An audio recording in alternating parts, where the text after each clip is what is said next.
We are born with questions already etched into our bones. We may not speak them as children, but we feel them when we stare at the night sky, when we hold the hand of someone we love, when we stand before the mystery of death. What am I? Why am I here? What happens when a body can no longer carry me?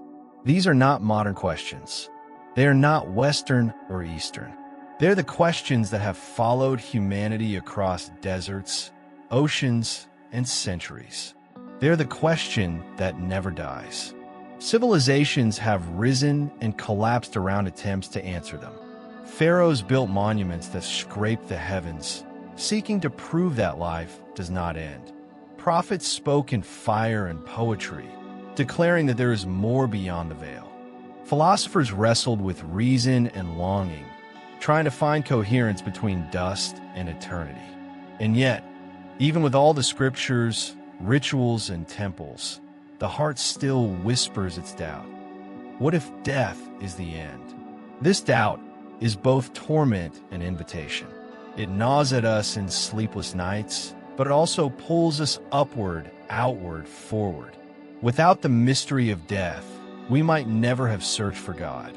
Without the ache of impermanence, we might never have valued love. It is precisely because everything ends here that we hunger for something that does not end. The Urantia revelation does not mock that hunger. It does not dismiss it with cold doctrines or shallow promises. Instead, it offers a map, not of fantasy, but of destiny. It dares to suggest that life is not a fragile accident, but a journey designed by love itself. It affirms that death is not annihilation, but awakening. That beyond the last breath, you will not dissolve into silence, but rise into a reality vaster than you ever imagined. There comes a moment in every life when a question becomes unavoidable. It may arrive at the bedside of a fading parent, in the sudden loss of a friend, or in the quiet realization that our own years are slipping faster than we thought. We feel it like a shadow that lengthens with the setting sun. Is this truly the end? For some, it breeds despair. For others, defiance. For all, it is inescapable. And yet, woven into this fear is something even deeper, longing. A child who cries out when her mother leaves a room does not merely fear the absence. She expects her return. In the same way, when the human heart trembles before death, it is not only because it fears the void, it is because it senses that life must continue. We ache for eternity because eternity already aches for us. Religions have tried to put language to this intuition. Some promise rebirth, others paradise, others dissolution into a great cosmic sea. Skeptics argue that these are only myths to soothe our terror. But the universality of the longing itself is a clue. If hunger points to food, if thirst points to water, does not the soul's cry for immortality point to something real?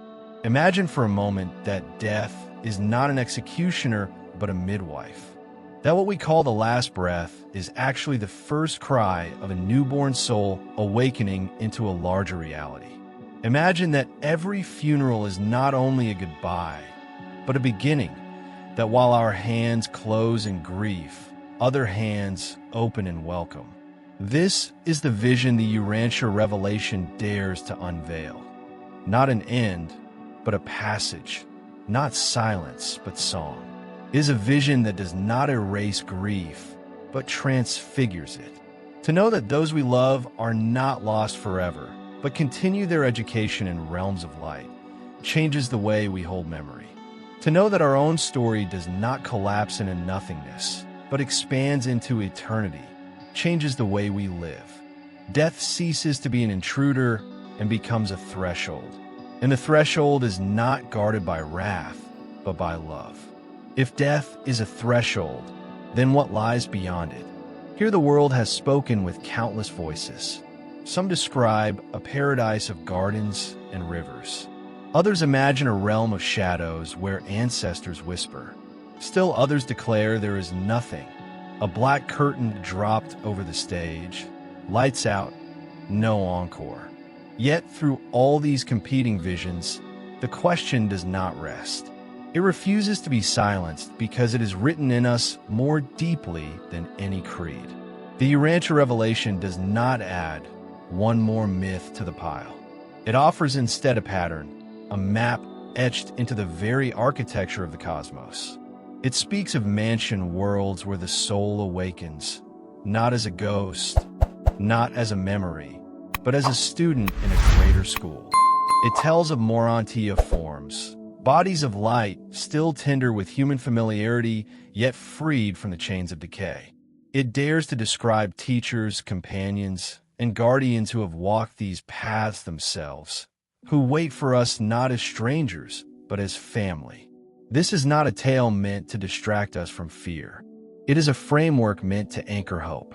Because what we fear most is not pain but loss. The loss of self, the loss of love, the loss of meaning. The Urantia teachings confront that fear with a declaration: nothing real is ever lost. The essence of who you are, your choices, your growth, your love, is preserved, carried forward, unfolded in wider and wider circles of existence. Think of life as a river. On this side, it looks fragile, narrow, filled with obstacles. But when it disappears beneath the horizon, it does not vanish. It merges with a larger flow, then another, until at last it joins the ocean. Death is the bend we cannot see around. But the water does not stop. It widens. It deepens. It becomes what it was always meant to be. And here lies the promise. You are part of that current. You are not adrift in chaos. You are being carried toward completion. The universe is not a courtroom where souls are condemned or acquitted, but a classroom where they are educated, elevated, and embraced. The divine intention is not to discard, but to perfect.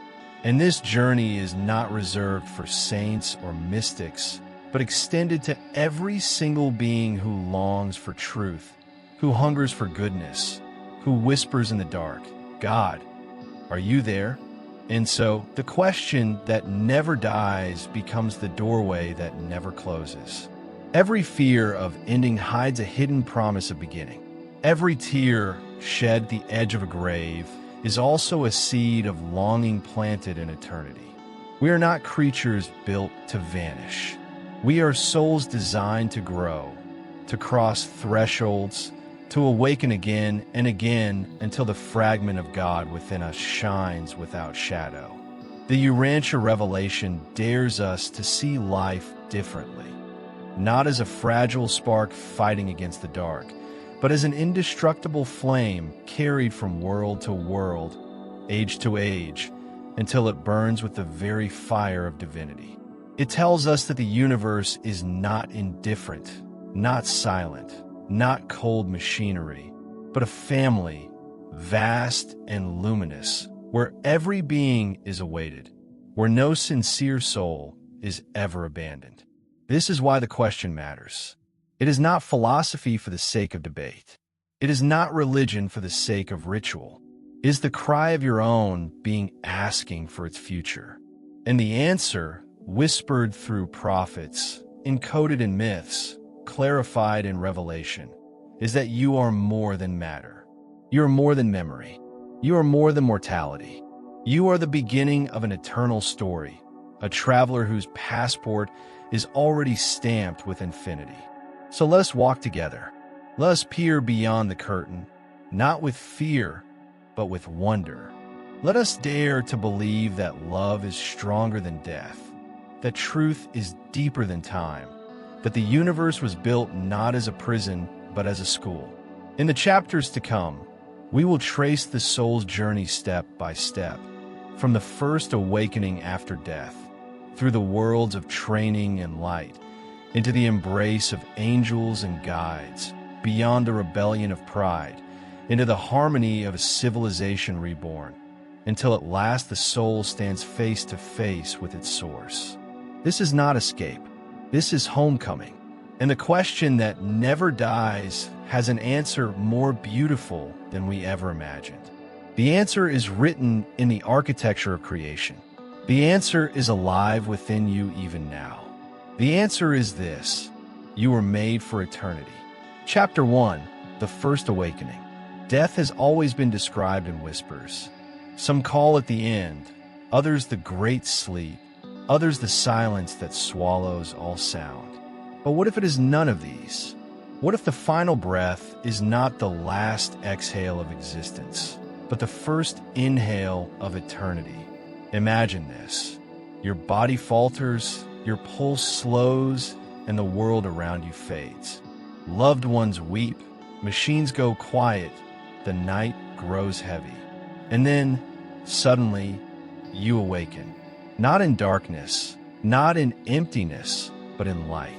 Not as a shadow, not as a fading memory, but as yourself, alive in a way you never thought possible. The Urantia revelation speaks of this moment with striking clarity. It tells us of the mansion worlds, the first stations of life after death. They are not heavens carved from gold or hells built from fire. They are classrooms, realms of learning, healing, and preparation, where the soul takes its first steps into eternity. These are not places of judgment, but of orientation. Not prisons, but schools. When you awaken there, the shock is not terror, but recognition. You are still you, your memories intact, your personality preserved, your choices carried forward. But now you are clothed in a new form, the Morontia body. It shimmers with vitality, radiant yet familiar, unburdened by sickness, pain, or decay. For the first time, you feel what it means to be free from the gravity of flesh. You can move with thought. You can perceive with clarity. You can touch reality in ways that Earth never allowed. And the greatest surprise of all, you are not alone. Around you are others, souls who cross before you, teachers of light, guardians of destiny. You recognize faces, you sense presences, you feel the embrace of companionship that dissolves the fear of separation. What felt like the end of everything on earth is revealed to be the beginning of something larger, brighter, infinitely more real. The mansion worlds are the universe's answer to humanity's oldest dread. They whisper, you were never meant to vanish. You were meant to awaken. The first sensation after awakening is wonder. The air itself feels alive, not heavy with oxygen, but radiant with energy that refreshes the soul.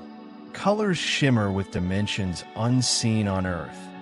Blues that pulse with harmony, golds that hum with warmth, greens that seem to breathe. Sound is no longer vibration through air, but resonance through being. A note of music does not merely strike your ear.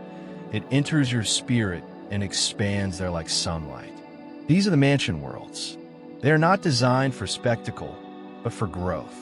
They are structured as vast campuses of the soul, each with its own curriculum of experience, each preparing you for greater realities ahead. You do not awaken perfect, you awaken ready to learn.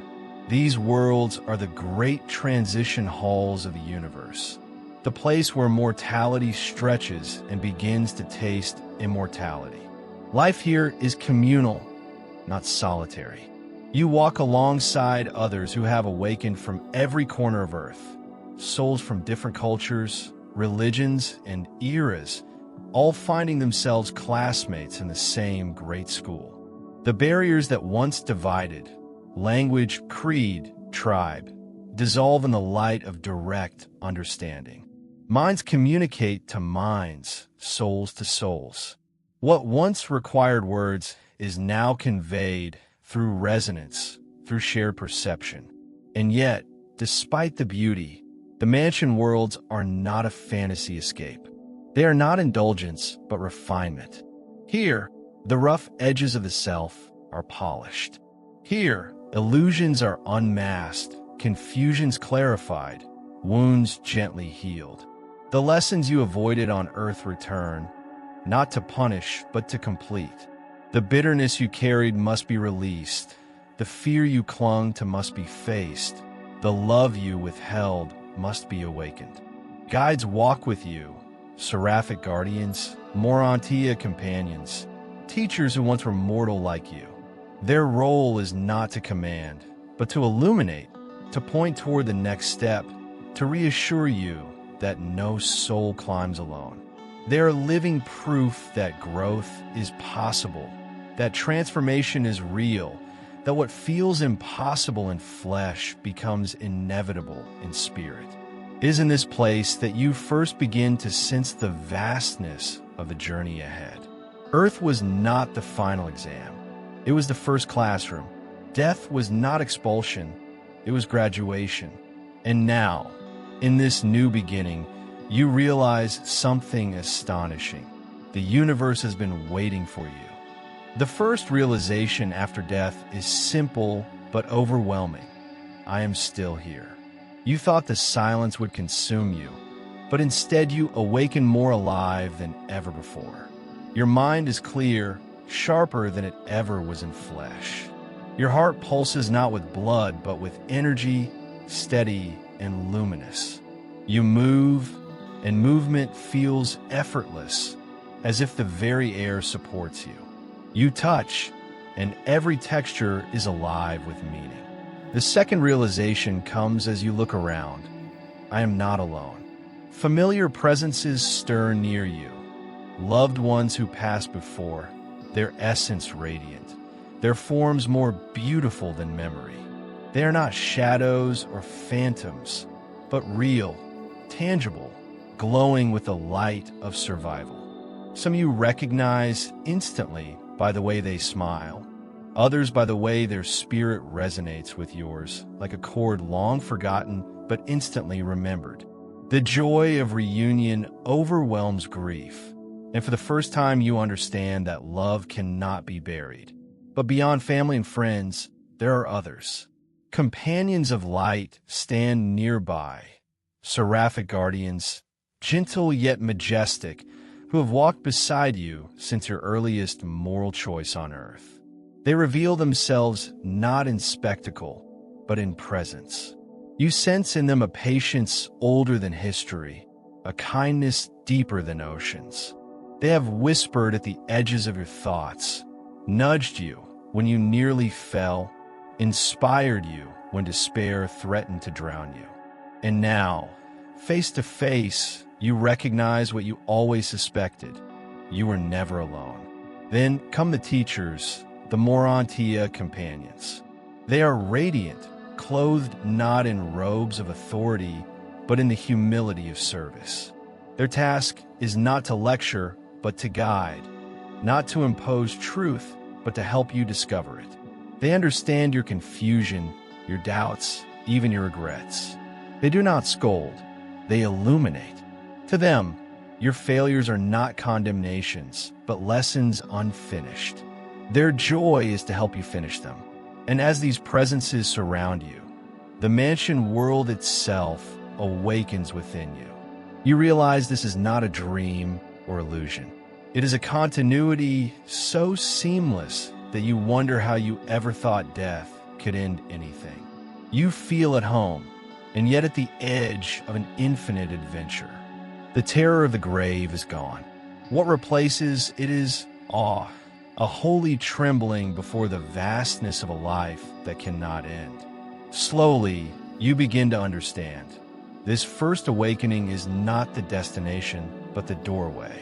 The mansion world where you open your new eyes is not heaven. It is orientation, the first classroom in a universe of countless schools. You have survived not to rest, but to continue. Death did not erase your identity. It expanded it. Life has not ended. It has deepened. Here, you feel the threads of memory stretching backward into earth and forward into eternity. Your past has not been discarded. Every moment of kindness, every hard-won choice for truth, every act of forgiveness remains woven into your soul. Even your failures, your doubts, your stumbles. These too are not erased, but transfigured into lessons. Nothing real is lost. Nothing true is wasted. And the promise that now unfurls before you is staggering. This world is only the beginning. Beyond it lie others, each more radiant, each drawing you closer to the heart of creation. You sense that this journey is not one of endless wandering, but of purposeful ascent. Each step unveiling a clearer vision of God, each passage drawing you nearer to the source of all. The universe whispers its welcome, not with trumpets, not with thunder, but with presence. You realize that the same voice that nudged you on earth, the quiet impression in your conscience, the pull toward goodness you could never explain, was the fragment of God within you, guiding you here. And now that voice is clearer, brighter, more insistent. Come further. Do not stop. The journey has only begun. In this realization lies the first great lesson of immortality. Death is not exile, but homecoming. Not silence, but song. Not punishment, but promise. And as you take your first steps into this radiant new existence, you know the truth that will guide every chapter of the path ahead.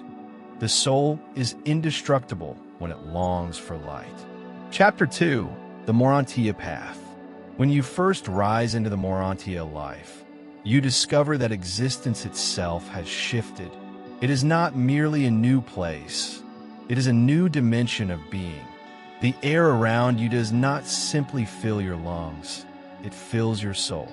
The ground beneath your feet is solid, yet it pulses with living energy, as if every stone, every blade of grass, were woven with meaning. Light no longer strikes your eyes from without. It emanates from within, resonating through every form, every color, every sound.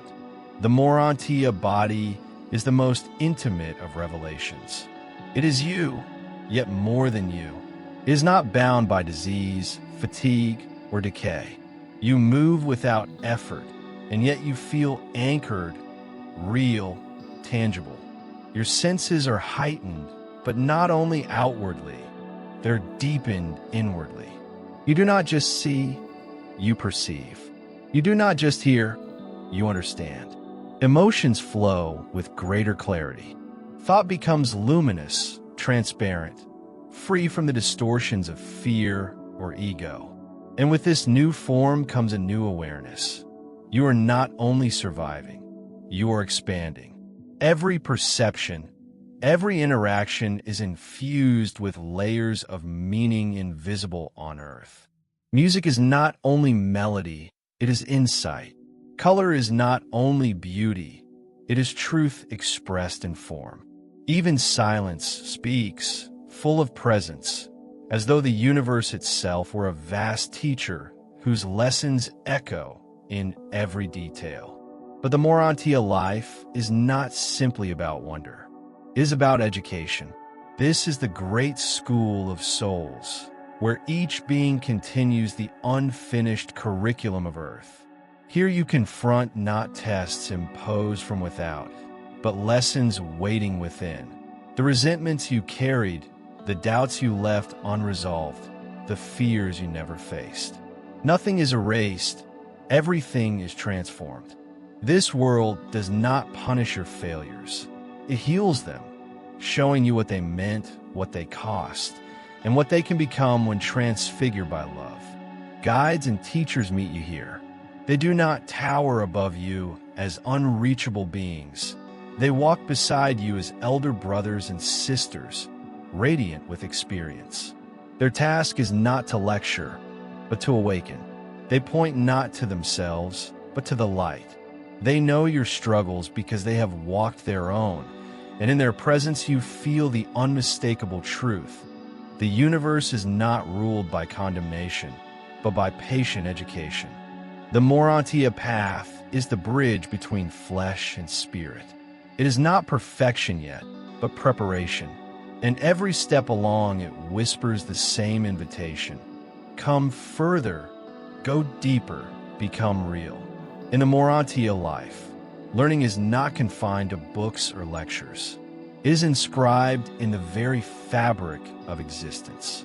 Every encounter is a lesson, every exchange a classroom, every silence a page of revelation. You begin to understand that education here is not about accumulating facts. It is about awakening capacities, refining perception, and integrating truth into the very structure of your soul. The teachers of this realm are countless, drawn from hierarchies of light who dedicate themselves to guiding souls upward. There are seraphic guardians who have walked beside you since your earliest choices on earth, now stepping forth as mentors with patience beyond measure. There are Morontia companions, radiant beings whose sole purpose is to help new arrivals adapt to the culture of eternity. There are Melchizedek teachers, wise philosophers, and healers who stand as interpreters of cosmic law, blending science, ethics, and spirit into a coherent vision. And among them, there are even mortals, former pilgrims who, having advanced further along the path, now turn back to serve those just beginning. Their teaching is not forced, it is invitational. They do not command, but illuminate. They do not gray, but guide. Their lessons do not appeal only to intellect, but to the whole being. When they teach truth, you do not merely hear it. You see it, feel it, live it. A single phrase may echo through your entire being, resonating with such clarity that you know it will never leave you. New senses emerge in this world, and with them, new kinds of knowledge. On Earth, you perceived only through 5 fragile windows. Here, perception expands. You taste the harmony of relationships. You hear the rhythm of justice. You see the texture of compassion. Reality itself becomes a multi-layered text, and you are learning to read it. Even what once seemed ordinary, the smile of a companion, the glow of a tree, the flow of light across a crystal arch, now instructs your soul. And at the heart of all these lessons is purification, not the punishment of guilt, but the cleansing of distortion. Here you are gently invited to release the illusions you carried, the grudges that weighed your heart, the fears that blinded your vision, the self-deceptions you clung to in the dark. They dissolve not through shame, but through light. Teachers and guides do not condemn. They help you see. And once seen, shadows lose their power. The Morontia Path is therefore not simply survival. It is progress, steady, luminous, inevitable. You're not only living again, you're learning how to truly live for the first time. Purification in the Morontia worlds is unlike anything imagined on Earth. It is not the stern judgment of a tribunal, nor the weight of eternal punishment. It is the gentle unveiling of truth. Truth about yourself, your choices, your wounds, and your hidden longings. Here, nothing is erased, but everything is clarified. You begin to see your life not through the narrow lens of fear or pride, but through the clear eyes of eternity. The grudges you carried for years reveal themselves as shadows, empty of power once exposed to the light. The fears that haunted you dissolve when you discover they were born not of reality, but of distortion. Even the regrets that once felt unbearable become lessons, threads woven into the larger tapestry of your growth. You realize with awe that the universe wastes nothing. Even your failures are transformed into wisdom if you allow them to be. This purification is deeply emotional. You may weep, not from sorrow, but from release.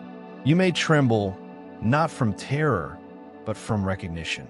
For the first time, you see yourself fully, every strength, every weakness, every possibility. And in that seeing, shame dissolves, because you also glimpse how the divine fragment within you never abandoned you, how it walked beside you through every error, whispering for you to rise again. What once felt like loneliness on earth now reveals itself as hidden companionship. The Morontia body intensifies this process. It is not only more radiant, it is more transparent. Emotions flow cleanly, without the distortions of hormones or ego. You feel truth move through you like fire, and though it burns, it does not destroy, it refines. Forgiveness becomes natural, not forced.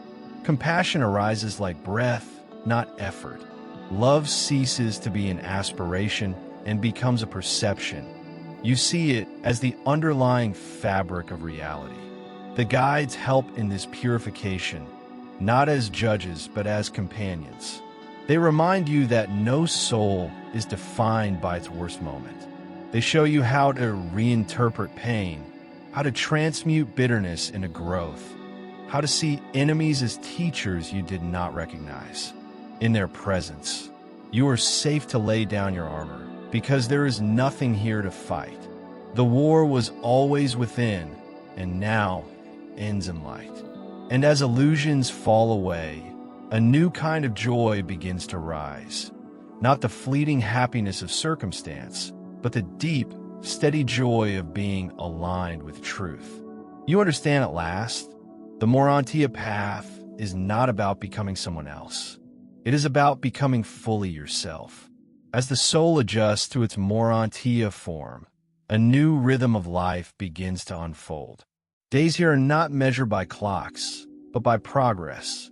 Every encounter, every lesson, every act of service adds a new layer of clarity, as if the self were being polished into a mirror of divine light. You sense that you're not only learning for yourself, you are preparing for something larger. Each choice to forgive, to grow, to love is not merely personal victory. It is preparation for cosmic responsibility. The teachers remind you often, this stage is only the beginning.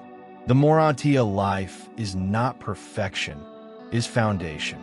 It is where souls learn to walk steadily before they learn to soar. Yet even at this stage, glimpses of higher realities shine through.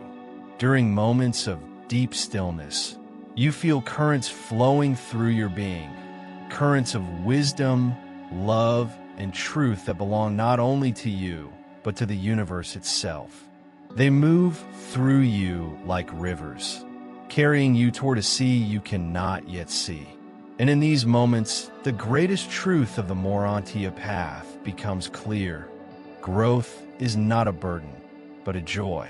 On Earth, change often felt like struggle, heavy and uncertain. Here, transformation is natural, like a flower opening to the sun. You're not forced to evolve, you're drawn to it. Every fiber of your being longs for more light, more truth, more goodness. What once felt like duty now feels like desire. You begin to understand why the universe is patient with every soul. Perfection is not demanded in a single lifetime. It is offered as a journey through worlds, each designed to unfold a new layer of reality. The Morontia Path is the bridge across that journey.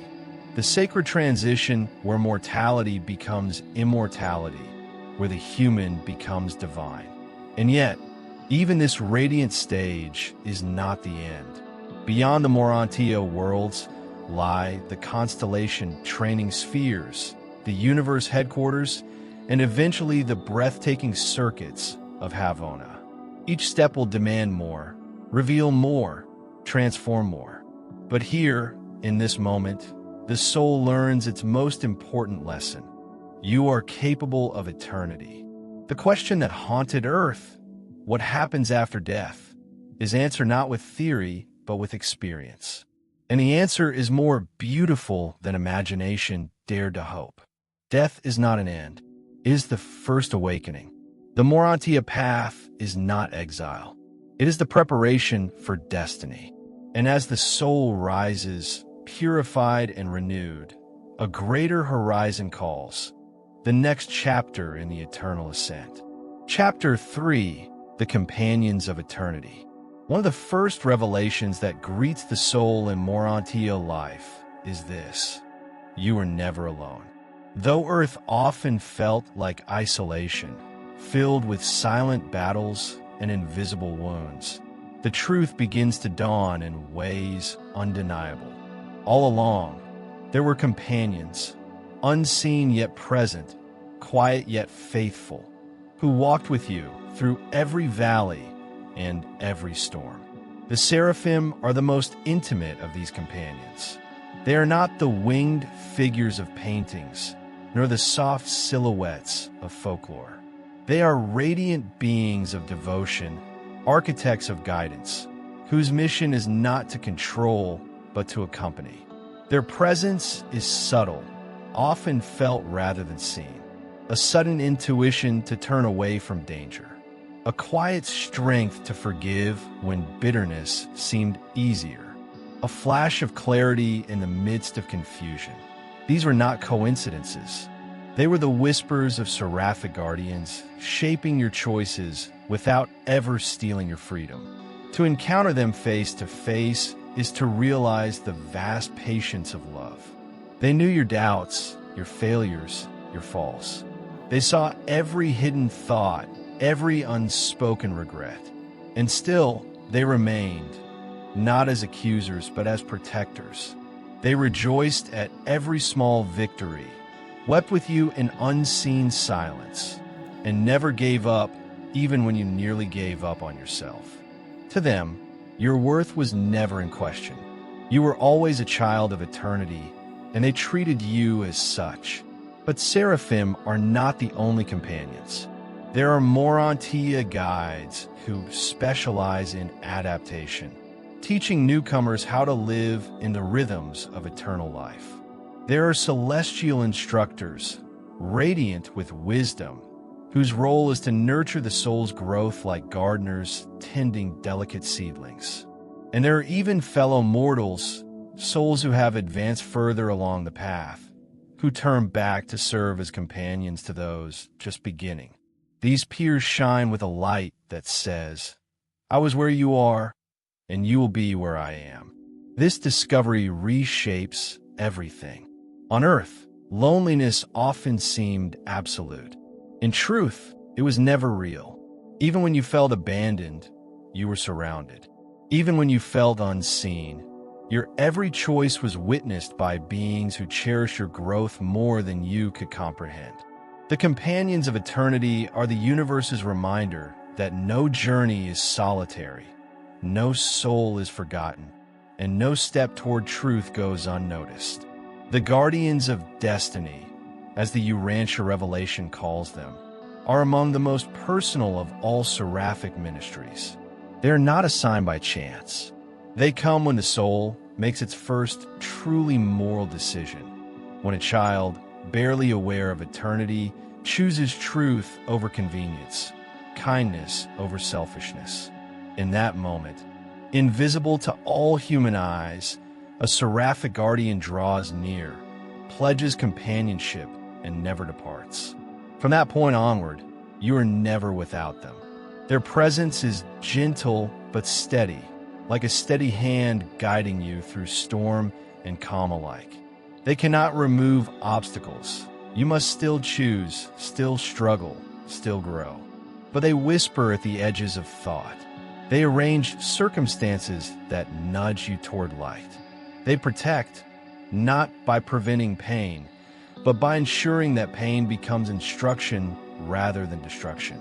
Think back to moments on Earth when you narrowly avoided catastrophe, a hesitation before stepping into danger, a sudden intuition that kept you safe, or moments of conscience when you felt compelled to act kindly even when no one would know. These were not accidents. They were seraphic impressions, subtle influences that aligned your freedom with higher purpose. They never forced your hand, but they magnified the noblest inclinations within you. And when death came, they did not abandon you.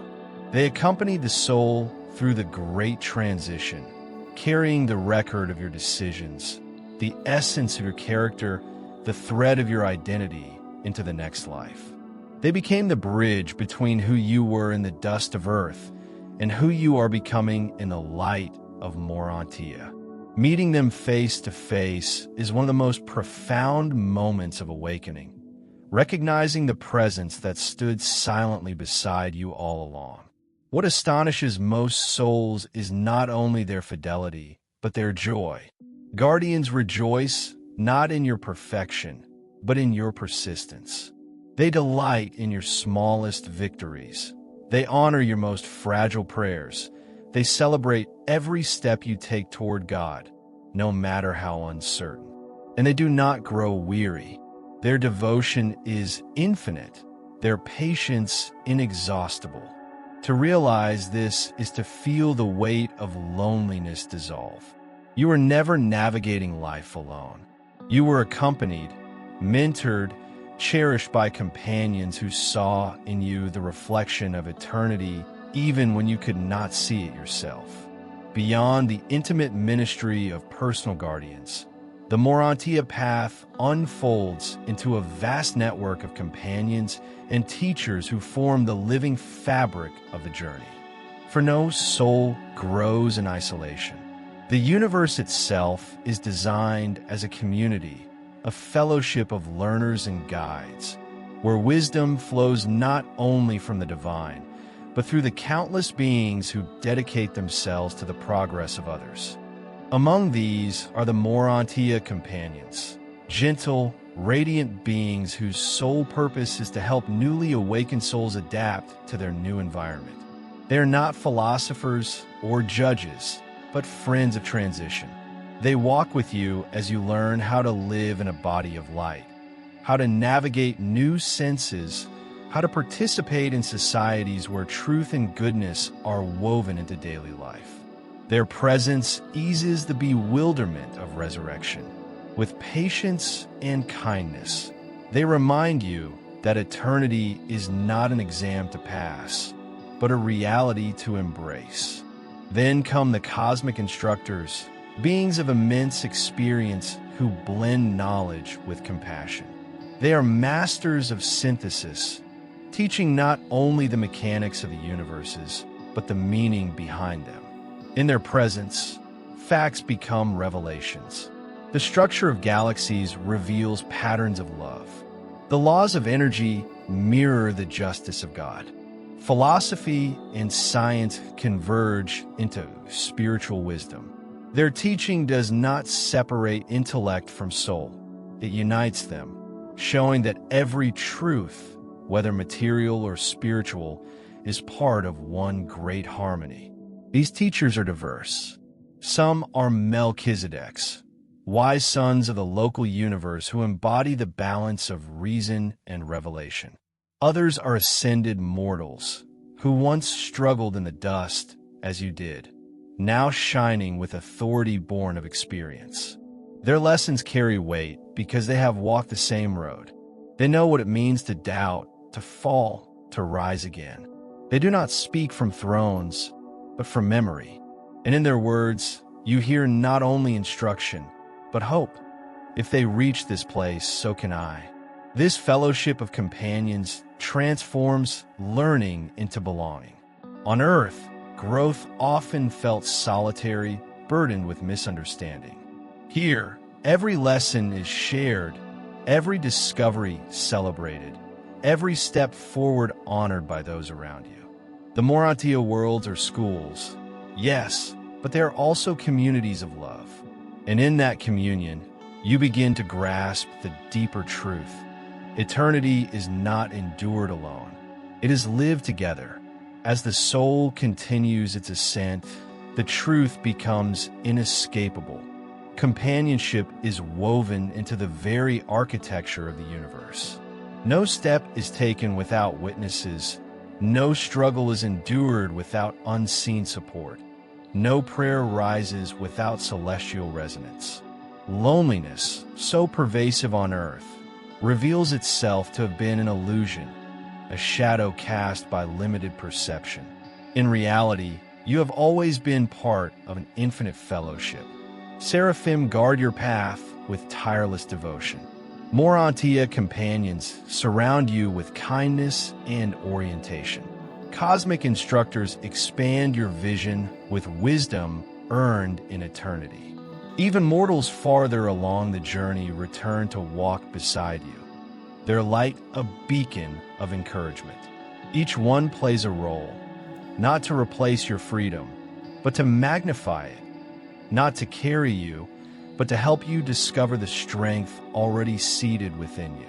What astonishes many souls is the way these companions reflect divine love without distortion. On Earth, relationships were fragile, clouded by ego, fear, or misunderstanding. Here, companionship is pure. It is service without demand, friendship without possession, presence without condition. To be seen by them is to be recognized not for what you were, but for what you are becoming. And in their eyes, you glimpse your own destiny. This revelation transforms how you look back on your earthly life. Suddenly, the unexplained impulses of kindness, the narrow escapes from danger, the bursts of clarity in despair, all of them take on new meaning. You realize they were not accidents. They were collaborations. You were never fumbling through the dark alone. You were being gently, faithfully, invisibly guided. Even your silence was accompanied. Even your confusion was witnessed. The truth is simple yet staggering. The universe is relational. You were created not to wander in isolation, but to grow in communion. And this is not a temporary arrangement. Companionship does not end at death, nor at resurrection, nor even at the fusion with the divine fragment within. It expands. The higher you rise, the more companions you meet, the more you participate in the great fellowship of creation. Eternity is not a solitary throne. It is a shared table where every soul has a place. As this chapter closes, the soul begins to understand that its journey is not carried out in silence, but in chorus. And the next revelation awaits, the deeper exploration of those who guide not only individuals, but entire civilizations. For if the companions of eternity guard the soul, who safeguards the destiny of worlds? Chapter 4, The Moment of Fusion. There comes a point in the soul's eternal journey when all the wandering, all the searching, all the long nights of struggle resolve into a single, radiant event. It is called fusion, the union of the human soul with the divine fragment, the thought adjuster who has walked silently within since the earliest days of moral choice. This moment is not metaphor. It is not symbolic. It is the consummation of the most intimate partnership in the universe. From the beginning, the adjuster has been your hidden companion, shaping thought, elevating desire, whispering values too subtle for language. You may not have recognized it on earth, but every impulse toward goodness, every longing for truth, every act of unselfish love was magnified by this presence. It was as though eternity itself was lending you its strength. Yet the adjuster never forced, never dominated, never robbed you of freedom. It waited patiently, faithfully, for the day you would choose alignment so consistently that no separation would remain. Fusion is that choice fulfilled. It is the moment when two streams, one born of dust, the other of divinity, merge into a single, eternal current.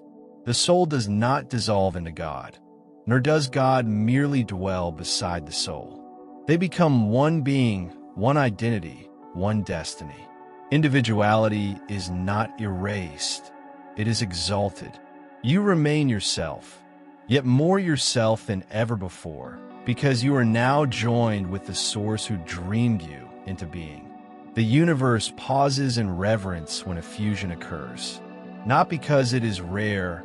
It is the destiny of every willing soul, but because it is sacred. Angels bear witness. Teachers rejoice. Companions of Morontia life stand in awe, for in that instant, another child of time becomes an eternal citizen of creation. A new phenoliter is born, destined to climb endlessly into deeper service, deeper wisdom, deeper union. What the soul experiences in that moment is indescribable, yet certain truths shine through. Fear vanishes because nothing can be lost. Loneliness ends because separation itself dissolves. Even death, once a looming shadow, is revealed as powerless, a completed chapter.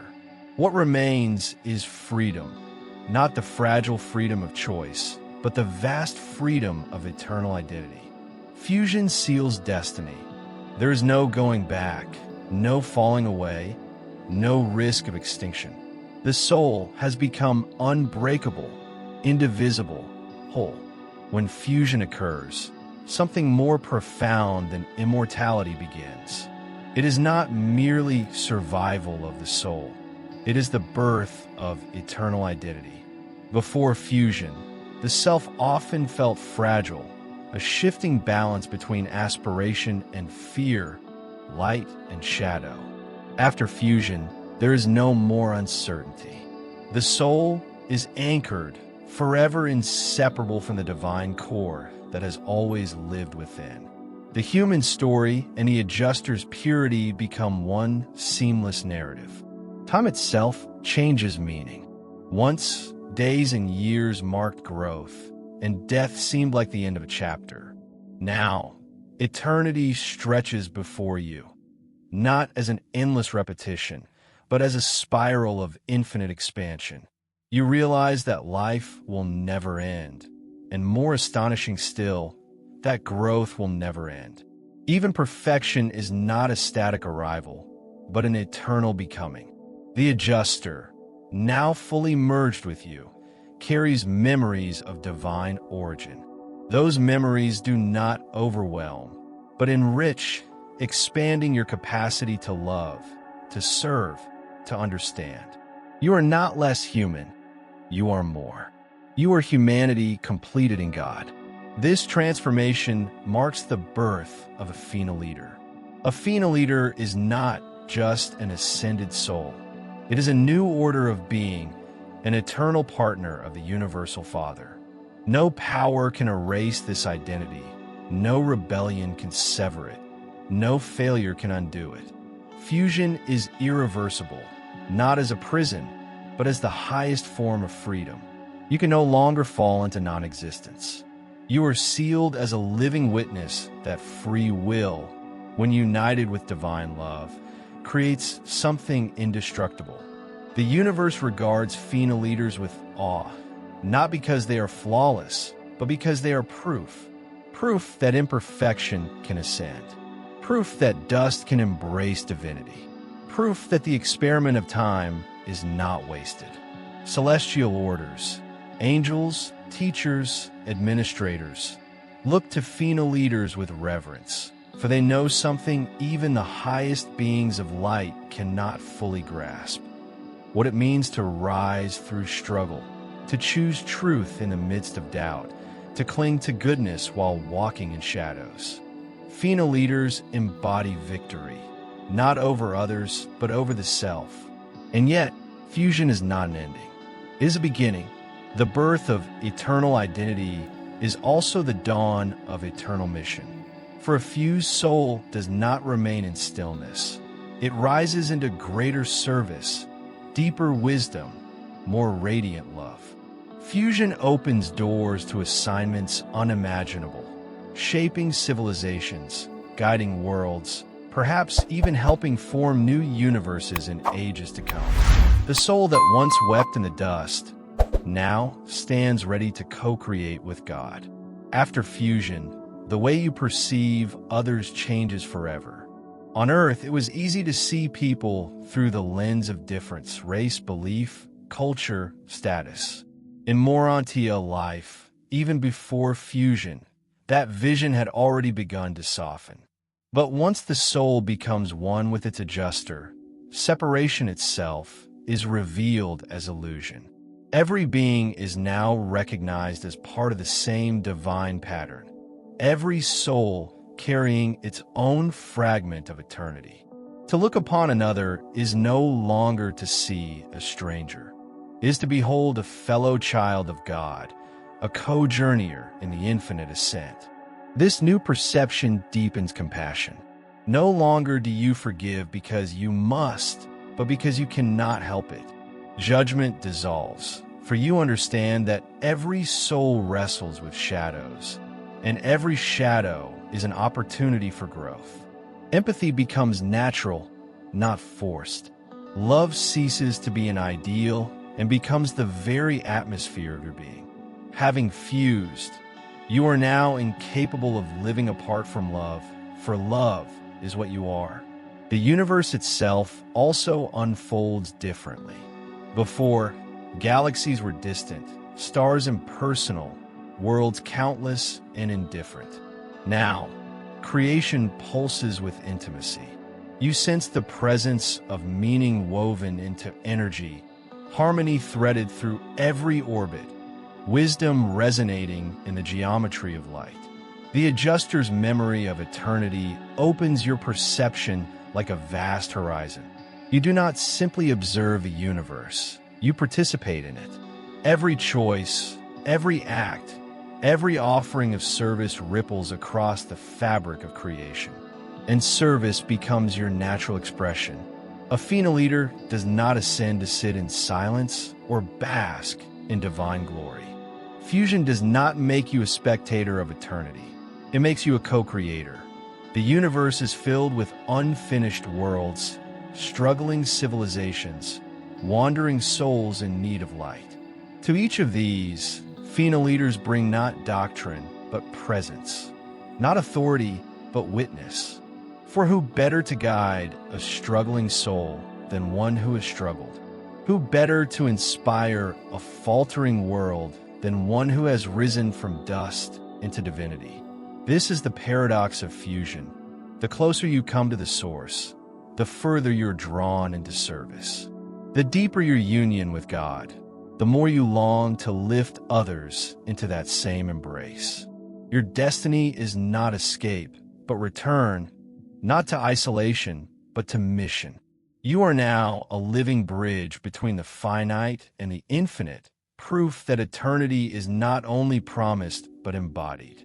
The soul that fuses with its adjuster becomes something the universe treasures, an eternal witness. It carries within itself two stories woven into one. The story of time, fragile and fleeting, and the story of eternity, radiant and unbreakable. Together, they form a testimony that will never fade, that imperfection can rise, that freedom can choose love, that dust can embrace divinity. Fusion is not an escape from individuality, but its fulfillment. You are not absorbed in a God like a drop disappearing in the ocean. You become a unique wave in the endless sea of eternity, distinct yet inseparable from the source.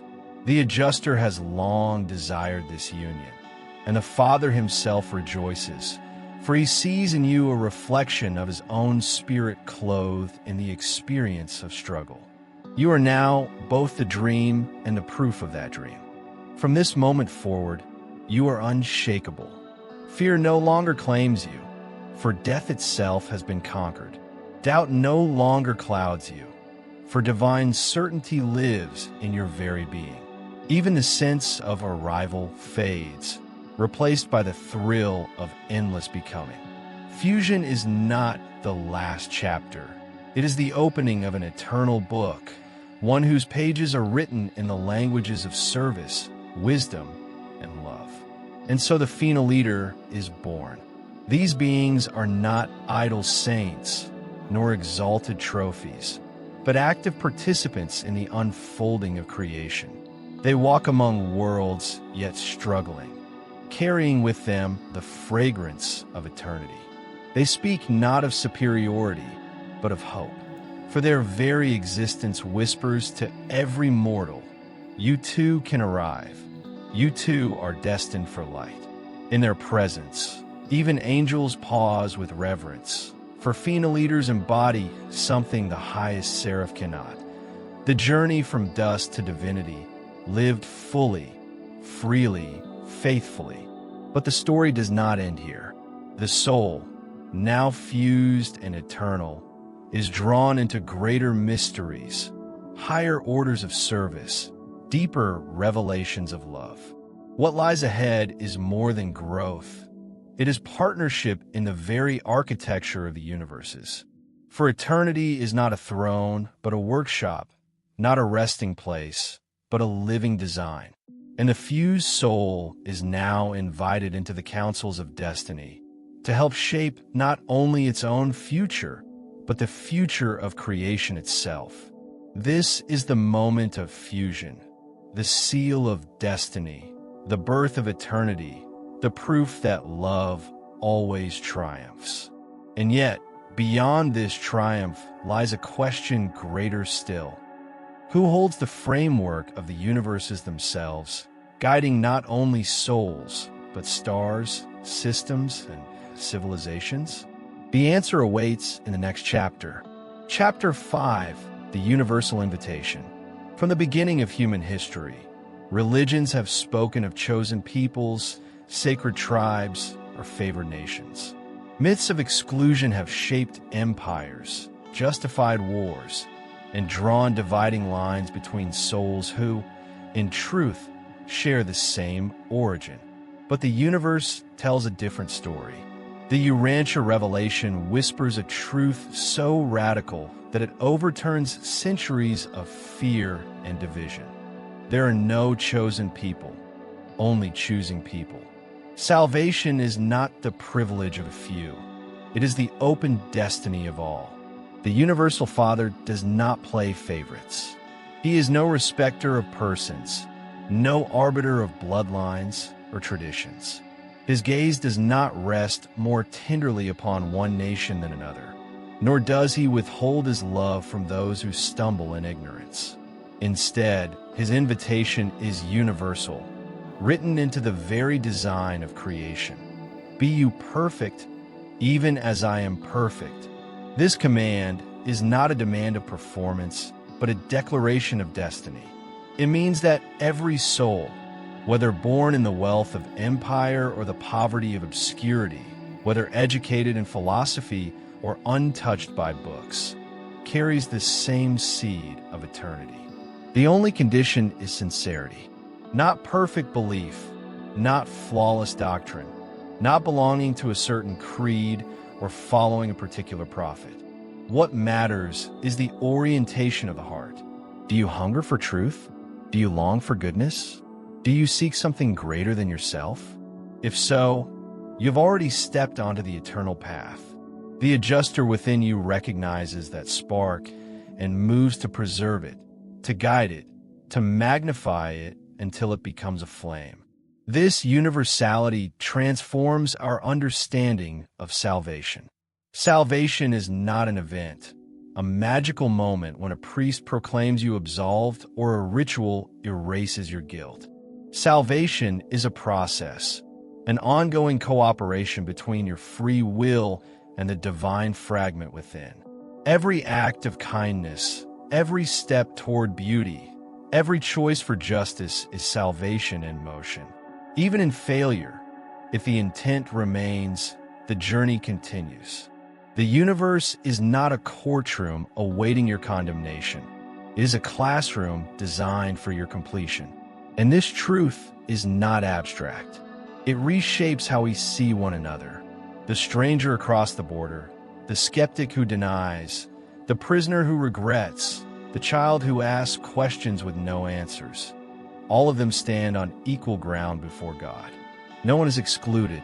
No soul is overlooked. The invitation rings across galaxies, across cultures, across centuries. Come, grow, live, become. And eternity leans forward, waiting for your yes. For many, the greatest fear surrounding eternity has been the threat of condemnation. Generations were taught of fires that never end, of punishments beyond comprehension, of a God whose justice meant vengeance. But such visions belong not to the heart of the Father, but to the shadows of human imagination. The revelation of the universe speaks differently. There is no eternal torment.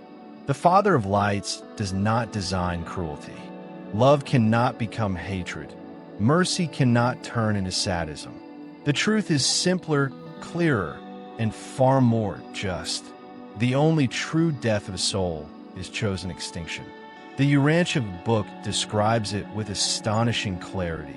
When a soul persistently, deliberately, and eternally rejects truth, refuses goodness, denies love, not once or twice in weakness, but as a settled and final choice, it ceases to exist, not as punishment, but as the natural outcome of spiritual inertia.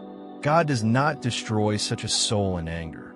He merely honors its refusal to live. Existence is a gift, and no being is forced to keep it against their will.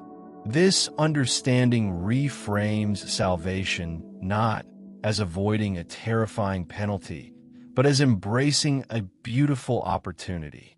The choice is never about escaping wrath, but about choosing growth. The Father does not say, believe or burn. He whispers, choose life and live. And most souls, even the faltering, even the confused, even the broken, choose life.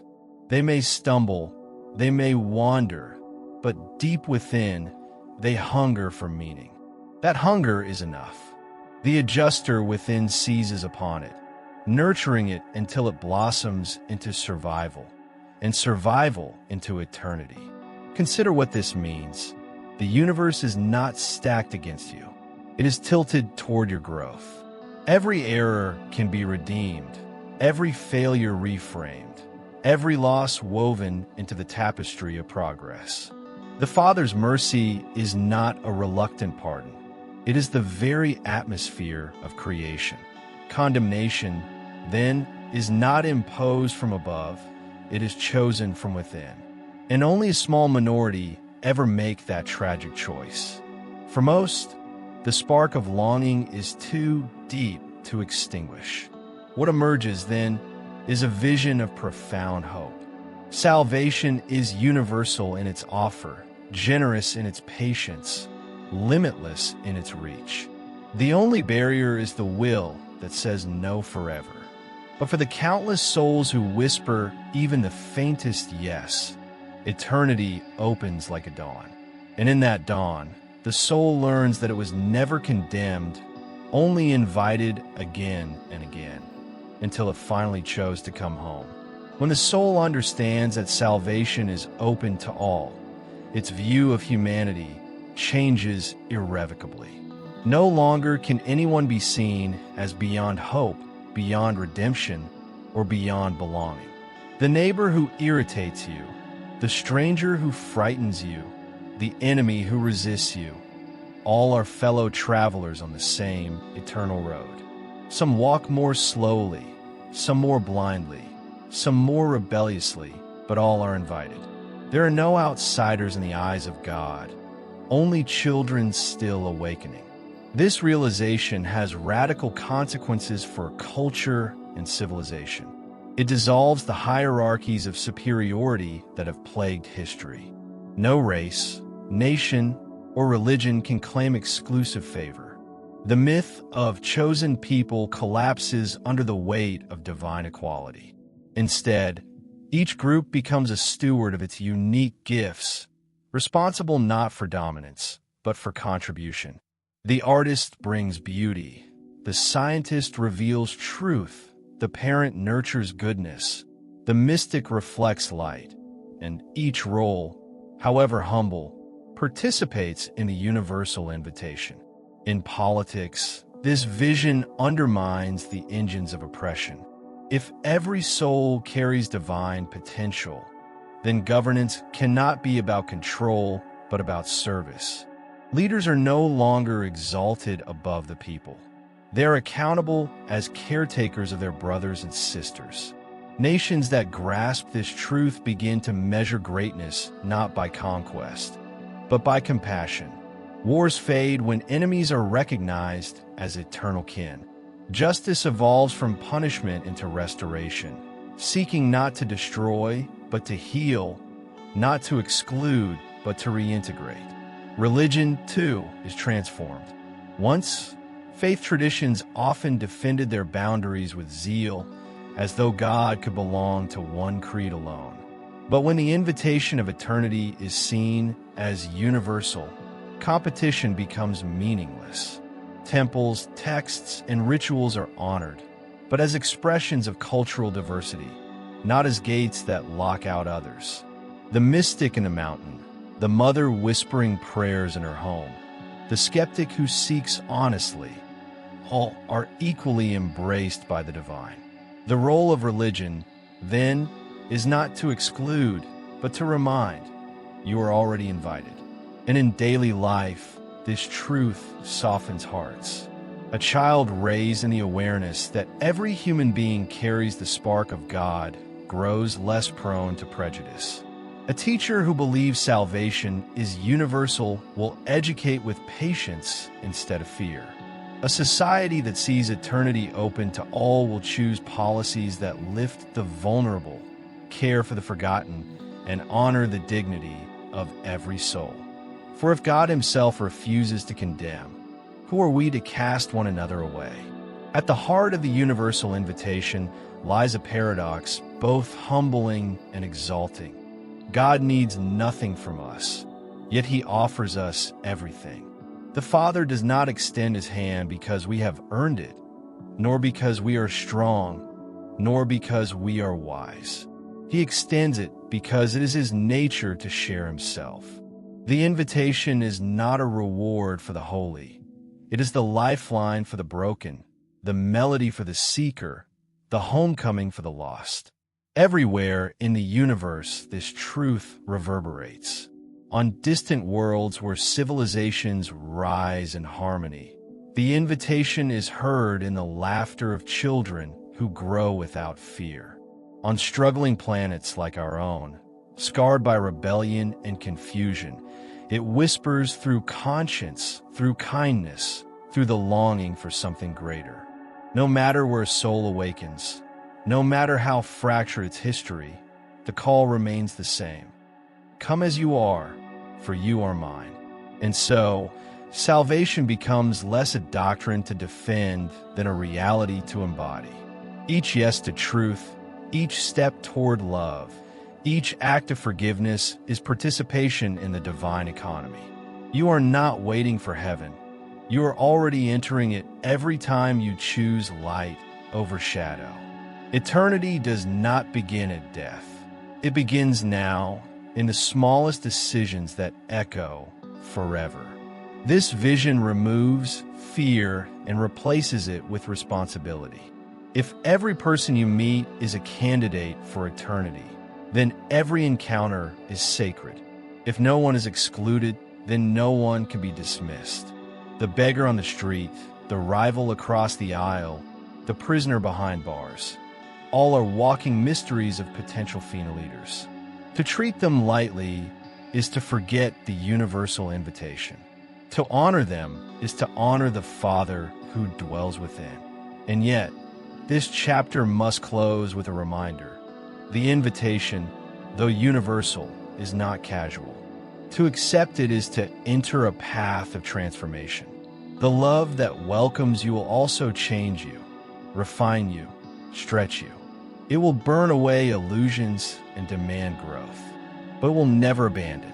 The same hands that formed galaxies are extended to lift you again and again until you stand perfected in light.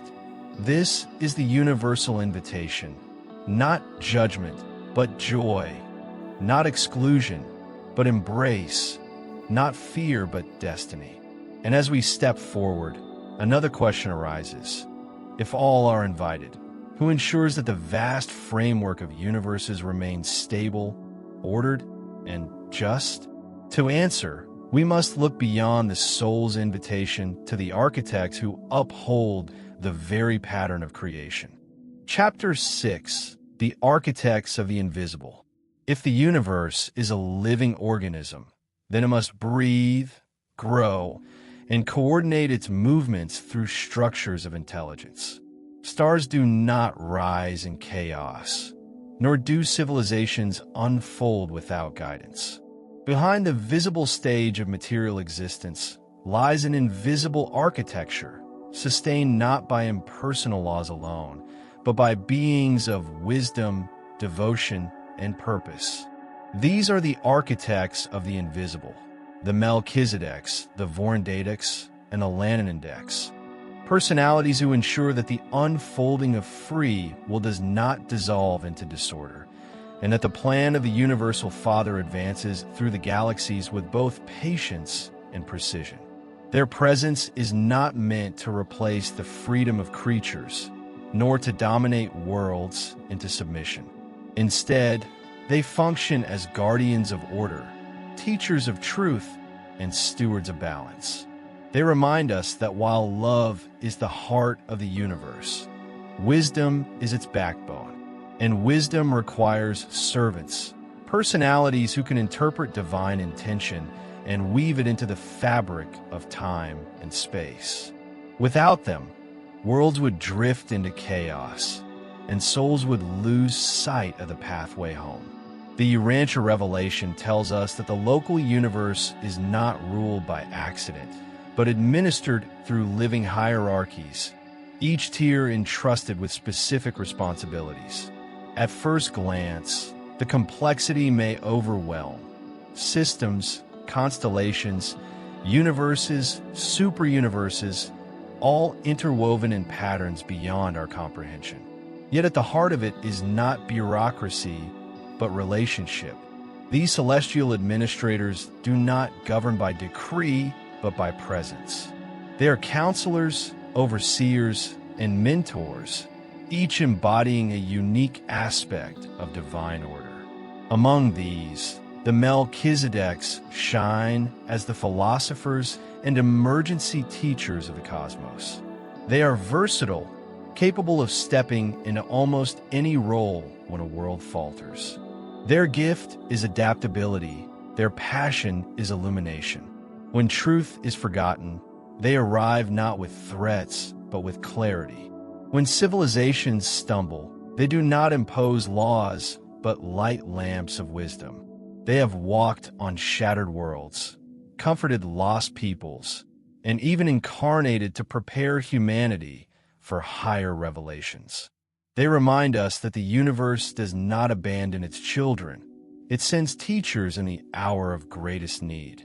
This is the beginning of understanding the architects of the invisible, beings who do not demand worship but embody service, who do not boast of their authority but exercise it in humility, who work tirelessly so that every soul, every planet, every civilization may one day rise into the age of light and life.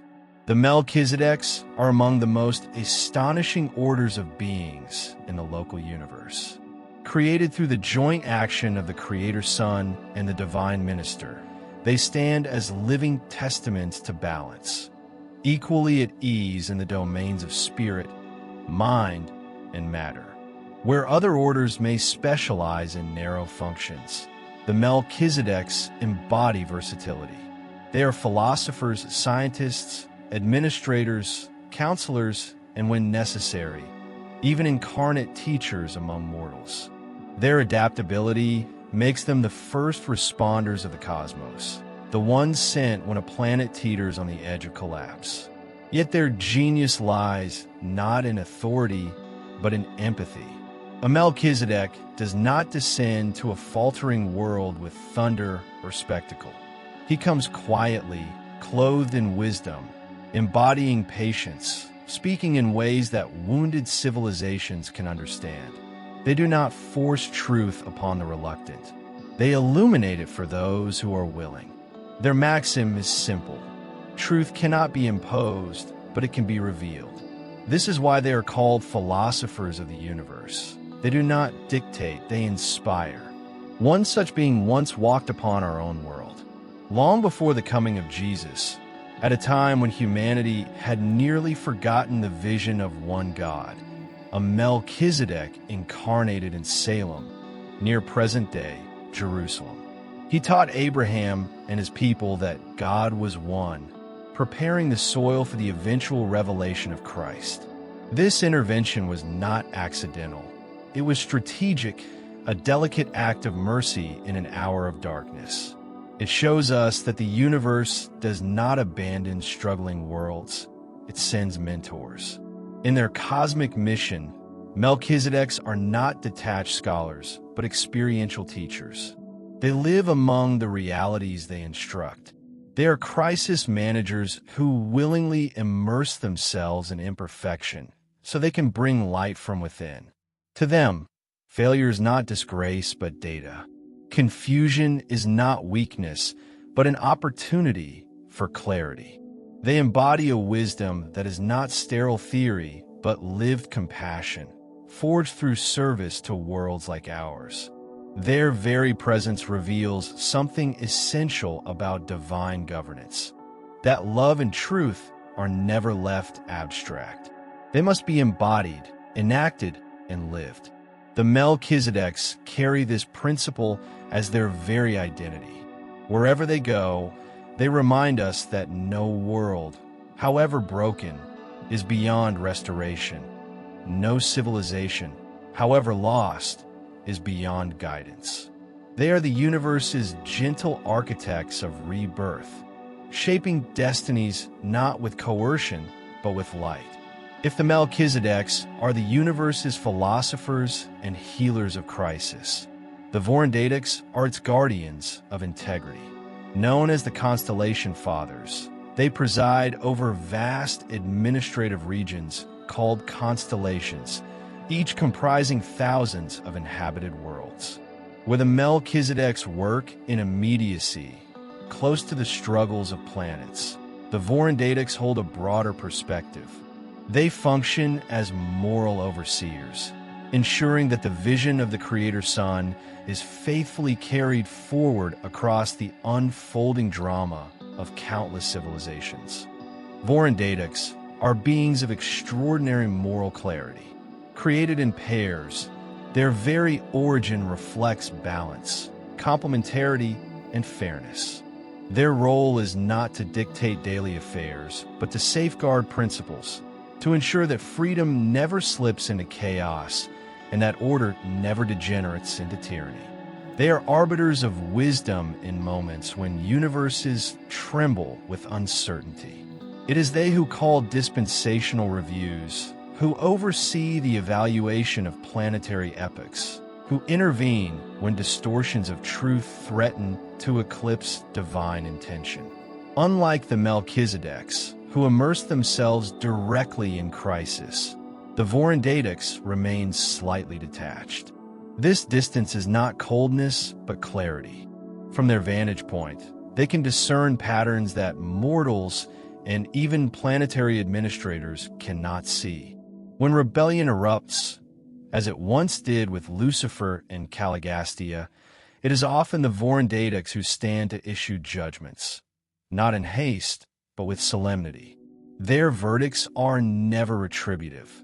They are restorative, aimed at preserving the larger harmony of creation. What sets them apart is their incorruptible sense of justice. The Urantia revelation tells us that while some orders of beings can stumble or fail, Vorendadics remain steadfast. Their strength is not in perfection of knowledge, but in constancy of loyalty. They do not seek praise or worship. They carry the heavy responsibility of ensuring that divine law is not twisted, that truth remains luminous even in times of cosmic trial. When they speak, it is not with the voice of command, but with the weight of eternity. To hear a Vorendadic's counsel is to feel the moral fabric of the universe itself woven into words. Their presence is a reminder that, though free will is sacred, it must always be tempered by responsibility. And so, in their governance, they embody the eternal balance, freedom preserved through wisdom, justice executed through compassion, destiny upheld through truth. If the Melchizedeks are the adaptable philosophers and the Vorendadics the incorruptible overseers, then the Lananandeks are the administrators who stand closest to mortal experience. They govern systems, each containing hundreds of inhabited worlds, and often serve as planetary rulers. Their proximity to the daily struggles of time and space makes them indispensable to the architecture of the universe, but also uniquely vulnerable. Unlike the higher orders, they were designed to carry risk, to operate within uncertainty, to grow through the testing ground of freedom. It was from among the Lananandeks that some of the universe's most tragic defections emerged. Lucifer himself, once a brilliant system sovereign, chose pride over loyalty, declaring independence from the very source of his life. Caligastia, the planetary prince of Earth, followed him, bringing confusion and fragmentation to Urantia's early destiny.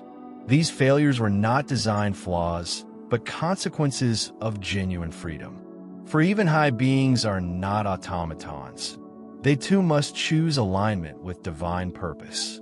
And in choosing otherwise, they remind us of a sobering truth. Freedom without wisdom is perilous, and even cosmic administrators can fall when pride eclipses humility. Yet the story of the Lananandeks is not only one of rebellion. For every fallen sovereign, countless others serve faithfully with patience, humility, and devotion. These loyal administrators are the quiet custodians of planetary progress, balancing the fragile interplay of material development and spiritual growth.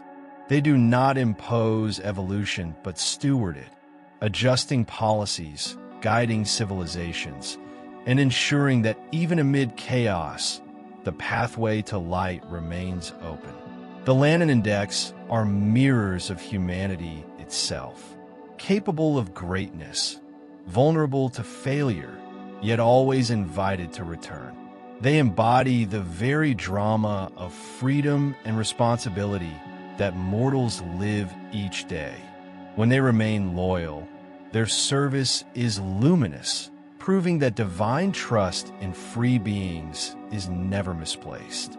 When they fall, the universe responds not with abandonment, but with redemptive design, weaving even tragedy into eventual wisdom. Together, the Melchizedeks, Vorendadics, and Lananandeks form a sacred triangle of cosmic governance. They are not gods to be worshipped, but servants entrusted with immense responsibility. They teach, they guard, they administer. Their existence assures us that the universe is not left adrift in randomness, but upheld by living hands. And though unseen, their influence touches every world, every culture, every soul. As this chapter closes, the invitation is clear. Behind the visible struggles of life lies an invisible order, steady and compassionate, ensuring that truth survives distortion and that freedom is always accompanied by guidance. But the story of the invisible does not end here. Beyond these administrators lies another order of companions, beings who walk more closely with us, who whisper to our hearts, who carry our souls beyond death itself.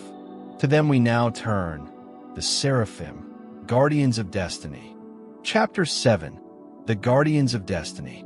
If the universe is upheld by vast administrators and architects of order, it is also tenderly sustained by companions whose ministry is quieter, closer, more intimate. These are the seraphim, the angels of time, beings who weave themselves into the very fabric of our days, unseen yet ceaselessly present. Their mission is not to dazzle with miracles or interrupt the flow of human freedom, but to accompany, to guide, to whisper at the edges of thought until a soul dares to choose light. From a moment a mortal makes their first moral decision, when a child learns that kindness is better than cruelty, or that truth is nobler than deception, a guardian of destiny is assigned. Not because the child is extraordinary, but because the child has revealed capacity for eternity. From that instant, the seraphim walk beside them, not as controlling masters, but as companions. They will never override human will, for love cannot be coerced, but they will illuminate gently, persistently, in ways that the soul may not even recognize until much later. Their influence is subtle. It may arrive as an unexplainable hesitation before a dangerous choice, a sudden clarity in a moment of despair, or a quiet impulse to kindness that feels like one's own idea. The seraphim do not shout. They whisper. They do not dominate. They suggest. Their greatest triumphs are invisible, for they respect the dignity of freedom. To them, the highest honor is not in being seen, but in helping a soul align itself more fully with truth. And yet their ministry is not only personal. Entire orders of seraphim work across civilizations, guiding cultures toward justice, inspiring artists to glimpse beauty beyond the veil, planting visions in scientists who would unravel the mysteries of creation, sustaining leaders who dare to choose compassion over power. Great awakenings in human history, though sparked by courageous individuals, are never isolated. They're the fruit of long campaigns of angelic influence, patiently cultivated over centuries. To contemplate the seraphim is to realize that humanity has never walked alone. In the darkest nights of history, when cruelty seemed to triumph and hope was nearly extinguished, the guardians of destiny were still at work, unseen architects of light, bending the story of Earth toward its eventual dawn. They are not myths, nor are they winged figures of imagination. They are living beings, sisters in spirit, entrusted with the tender care of evolving worlds. The Urantia revelation describes many orders of seraphim, each entrusted with unique missions.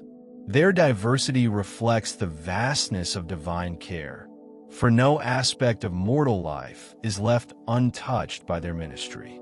At the most personal level are the guardians of destiny, angels assigned to individual souls once they reveal capacity for eternal survival. Their task is intimate, to weave each life's experiences into patterns of growth, preparing the soul for eventual fusion with the indwelling divine fragment. They carry not the burden of controlling outcomes, but of ensuring that no effort toward truth is ever wasted. Alongside them are the progress seraphim, who work less with individuals and more with societies. They are catalysts of cultural evolution, nudging civilizations toward justice, unity, and wisdom. Their influence is rarely recognized at the time. It manifests as new philosophies that break chains of superstition, as art that awakens forgotten yearnings, as revolutions of thought that lift humanity a step closer to light. When an era shifts toward greater clarity, when science discovers deeper order in the cosmos, or when compassion challenges oppression, it is often the unseen labor of progress seraphim coming to fruition. Then there are the planetary helpers, custodians of the collective destiny of worlds. Their ministry stretches across generations, ensuring that the impulses of truth are never lost, even when civilizations crumble. They plant seeds in the hearts of prophets, sustain visionaries who stand against despair, and carry fragments of wisdom forward into the future, waiting for the right time to blossom. No world, however scarred by rebellion or corruption, is abandoned. Planetary helpers ensure that the long arc of history continues to bend toward the Father's will. Most moving of all are the transitional seraphim, who accompany mortals through the passage of death. In that sacred hour, when the body falls silent and consciousness slips into mystery, They stand beside the departing soul, ensuring that identity is preserved, character safeguarded, and memory carried safely into the resurrection halls of the mansion worlds. Their ministry does not end at the grave, it deepens. For in Morontia life, the guardians often reveal themselves openly, guiding the soul more directly as it awakens into eternity. This variety of functions paints a portrait of the angels not as distant spectators, but as active collaborators in the human story. They are woven into our beginnings, our growth, our civilizations, and our endings. From the first cry of a child to the final breath of the aged, seraphim walk with us, ensuring that no journey is taken in vain. If we look closely at the arc of history, we begin to sense a hidden rhythm, a pulse that cannot be explained by politics or economics alone. The rise of civilizations, the emergence of new visions of justice, the birth of revolutions in thought and spirit, all bear the quiet fingerprints of the seraphim. They are not the authors of history, for human freedom writes its own story, but they are editors, guardians, and catalysts, ensuring that the divine melody is never fully drowned out by the noise of confusion. Great awakenings rarely appear overnight. They are cultivated patiently, often across centuries. The flowering of philosophy in ancient Greece, where Socrates questioned, Plato dreamed, and Aristotle ordered the world with reason, did not happen in isolation. The angels of enlightenment were present, whispering questions, stirring imaginations, planting the intuition that truth must be pursued for its own sake. Likewise, the birth of the world's great religions, Judaism, Buddhism, Christianity, Islam, was not solely the work of prophets and teachers. Behind their words stood seraphic campaigns, preparing cultures to receive glimpses of higher reality. Even science, often considered the domain of reason alone, bears traces of their influence. When Kepler gazed at the heavens and found harmony in the motions of planets, when Newton discerned the laws that bind the cosmos, when Einstein saw the curvature of space-time, each was touched by something more than calculation.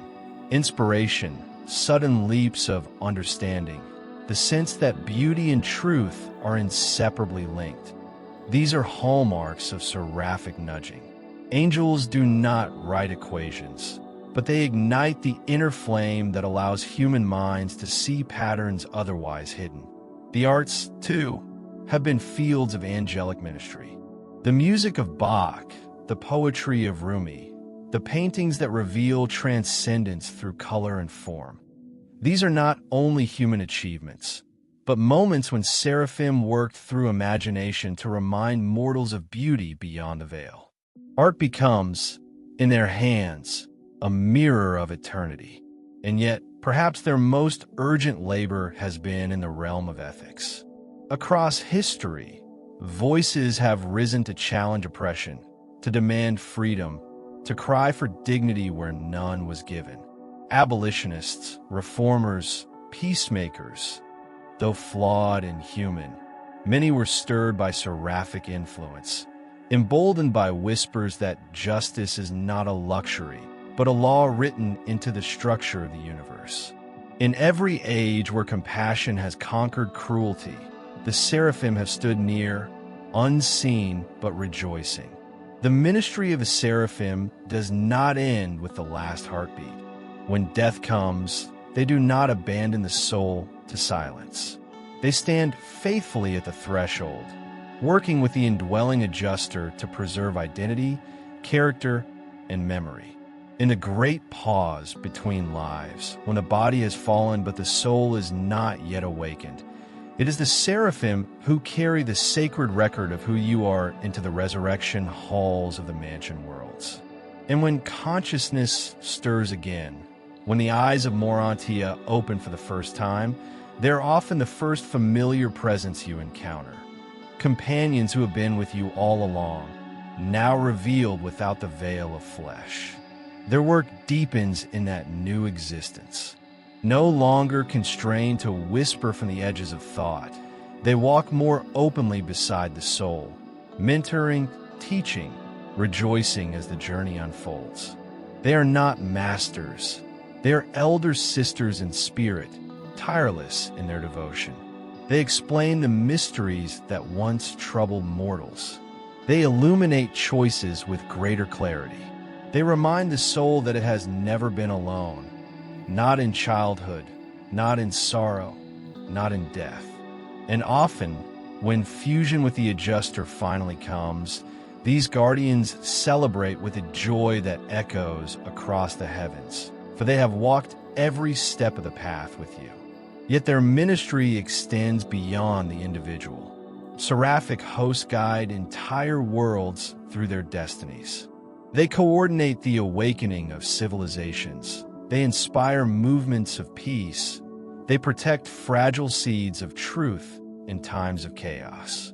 When Urantia itself one day enters the age of light and life, it will not be only because humans chose to grow, but also because seraphim labored tirelessly to keep hope alive when darkness pressed hardest.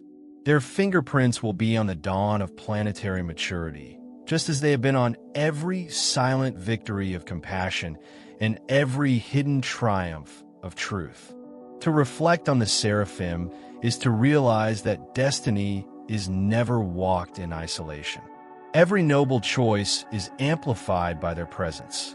Every step toward God is steadied by unseen hands. They do not remove struggle, for struggle refines the soul, but they ensure that no effort toward light is ever lost. And so the guardians of destiny remain, silent, faithful, rejoicing, until the day when mortality is left behind and the soul walks in eternity with full awareness that it was never abandoned, not for a single breath. The universe is vast and the journey is long, but no one walks it alone. Beyond the shadows of the visible, companionship is woven into the very structure of existence. And as the soul awakens to this truth, it begins to hear the eternal refrain of the seraphim.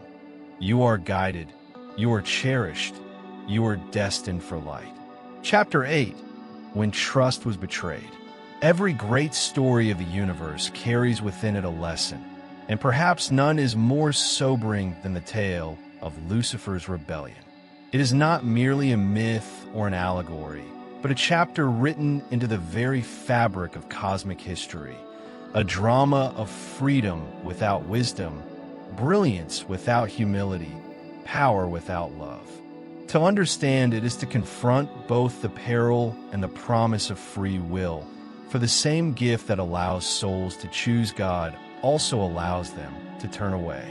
Lucifer was not a shadowy figure from the beginning. He was a Lannan sovereign, entrusted with the leadership of an entire system of worlds. Brilliant in intellect, radiant in presence, admired by those under his charge, he was considered one of the most capable administrators in the local universe of Nebadon. But brilliance can become a snare when it forgets its source. Over time, pride crept into his vision. What began as confidence ripened into arrogance. What began as leadership hardened into self-exaltation. He proclaimed what he called the Declaration of Liberty, but it was not liberty rooted in truth. It was liberty twisted by self-importance. He argued that allegiance to the unseen Father was unnecessary, that the Son's administration was restrictive, that beings of light should be free from what he labeled chains of loyalty. His words carried fire, and many listened. The rebellion was not born in violence, but in persuasion, in rhetoric polished enough to disguise its poison. Among those persuaded was Caligastia, the planetary prince of Urantia. He, too, turned away, infecting Earth with confusion at a time when humanity was only beginning to awaken to destiny. The betrayal struck at the heart of trust, for these were not ignorant mortals stumbling in the dark. They were exalted beings, entrusted with stewardship. Their fall was not a lapse of weakness, but a willful rejection of divine alignment. Yet even in this tragedy, the universe did not collapse. The rebellion revealed the risk inherent in freedom, but it also revealed the patience of divine love. No armies were sent to annihilate the rebels instantly. Instead, time was allowed to test the fruits of their choices. The universe does not fear defection, because truth, given enough space, always unmasks distortion.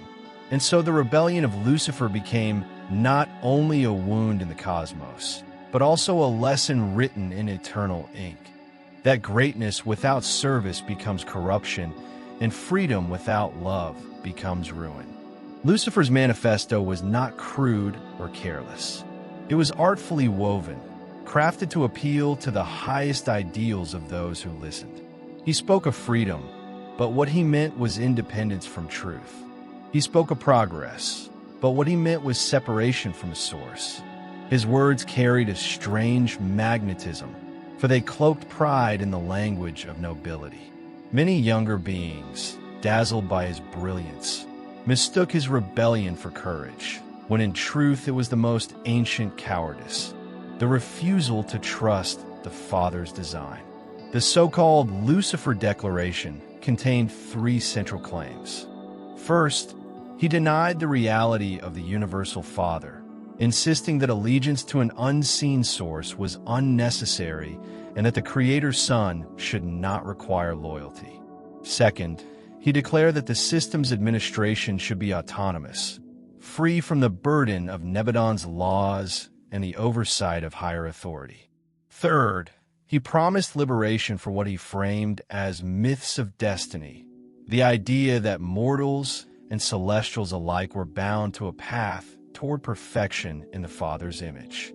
To many, these words sounded like emancipation. In truth, they were the blueprint of disintegration. The consequences were swift yet subtle. Confusion rippled through the system of Satania. Loyalties fractured. Planets once stable were thrown into uncertainty. Administrators hesitated, wondering if perhaps Lucifer's claims had merit.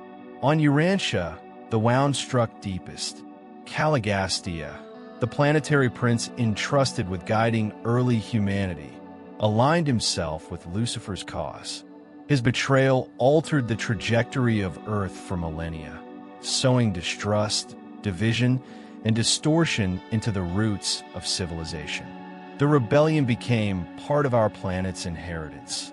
The sense of estrangement from the divine, the suspicion of authority, the exaltation of pride disguised as progress. And yet the rebellion was not cosmic anarchy. While many followed Lucifer, many more stood firm. The majority of angels, administrators, and worlds remained loyal to the Father. They did not yield to persuasive words, for they recognized that freedom without truth is not liberation but slavery. Still, the rebellion revealed a solemn truth. Even the most exalted beings are not immune to error. Pride can blind the luminous. Freedom can unravel the mighty. The universe's response was deliberate. The Ancients of Days, rulers of the super-universes, did not rush to judgment. They allowed time for the rebellion's fruits to be seen clearly. For only in contrast could the universe learn fully that rebellion against divine love does not produce freedom, but decay. And so, while the scars of Lucifer's defection remain etched into Urantia's history, they also stand as an eternal reminder that trust, once betrayed, becomes the sharpest teacher of all. The universe did not meet rebellion with a fury of vengeance. Instead, it responded with patience, for divine justice is never born of haste. The Ancients of Days, arbiters of the super-universes, decreed that Lucifer's case would not be immediately settled by force. His words had to be tested, his promises weighed in the crucible of time. Only then could all creatures, from the lowest mortals to the highest administrators, witness the fruit of freedom divorced from wisdom. This waiting was not weakness. It was the deepest form of strength. By allowing rebellion to unfold, the universe made its consequences undeniable. Every system, every planet, every soul watching could see for themselves that Lucifer's so-called liberty did not create harmony, but chaos. Not joy, but suspicion. Not unity, but fracture.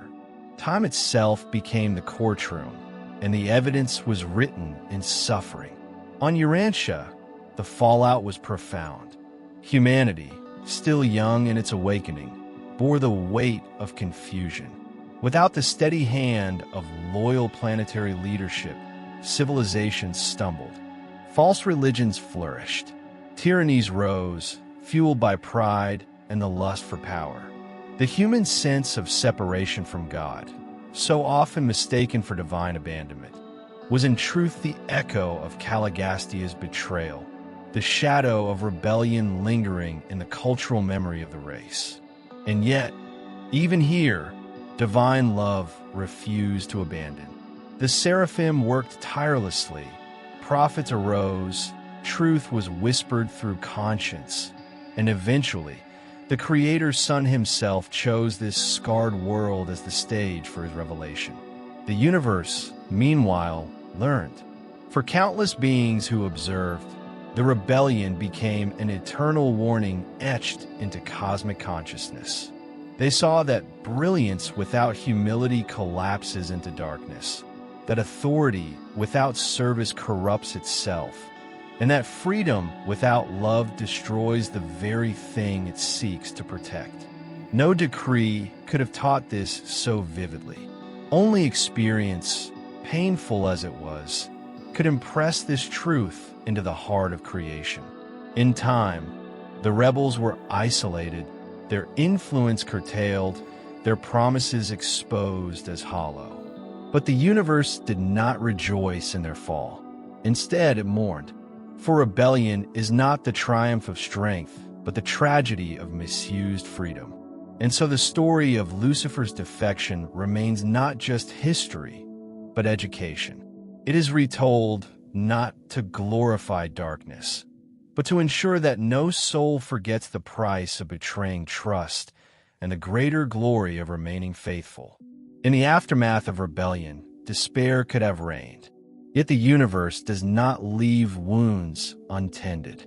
Slowly, deliberately, the currents of restoration began to flow. Where trust was shattered, new bonds were formed. Where lies had taken root, truth quietly germinated. The Father's plan was never derailed, it was deepened. For even defection, when allowed to unfold, becomes a classroom of eternal instruction. Urantia itself is proof of this. Though marked by betrayal, it became the chosen stage for the greatest revelation of divine loyalty, the life of Michael of Nebadon, incarnated as Jesus of Nazareth. By walking among mortals on the very planet wounded by Caligastia's defection, he demonstrated that no darkness is beyond redemption. His ministry revealed the antidote to Lucifer's pride. Service, the cure for Caligastia's deception. Truth lived in love, the answer to rebellion. Trust restored through presence. What was lost in Eden began to be healed in Galilee, and what was shattered in the halls of celestial governance found restoration in the humility of a carpenter's son. This is the deeper mystery. Rebellion did not end the story. It enlarged it. Through betrayal, the universe learned resilience. Through defection, loyalty became more precious. Through the fall of once brilliant beings, the glory of humble souls shone brighter. Every angel who remained steadfast, every mortal who clung to faith amid chaos, every world that chose light in spite of shadows, all contributed to the quiet triumph that no rebellion can erase. The final judgment of Lucifer and his followers came only after their path had revealed its fruitless end. Their influence dwindled, their vision collapsed, their name became synonymous not with liberty, but with loss. And while justice demanded their removal, mercy ensured that the lesson of their fall would remain forever visible. The universe does not delight in punishment, it delights in truth. And truth had been vindicated, not by force, but by the irresistible logic of love. For us, the lesson endures. Freedom is sacred, but must be anchored in wisdom. Choice is powerful, but must be guided by love. The betrayal of trust warns us of what happens when will divorces itself from divine purpose. But it also assures us that no betrayal is final, for God's plan bends even rebellion back toward redemption. And so, as we close this chapter of celestial defection, we turn toward a different kind of revelation, not of darkness, but of light. For beyond rebellion and judgment stands the quiet presence of true religion, born not in temples or decrees, but in the living experience of God within. It is there that destiny is restored, and it is there that the soul finds its unshakable home. Chapter 9, Religion Without Temples. For most of human history, religion has worn stone and mortar as its garments. Cathedrals lifted into the sky, temples carved from rock, sacred scrolls preserved in fireproof vaults.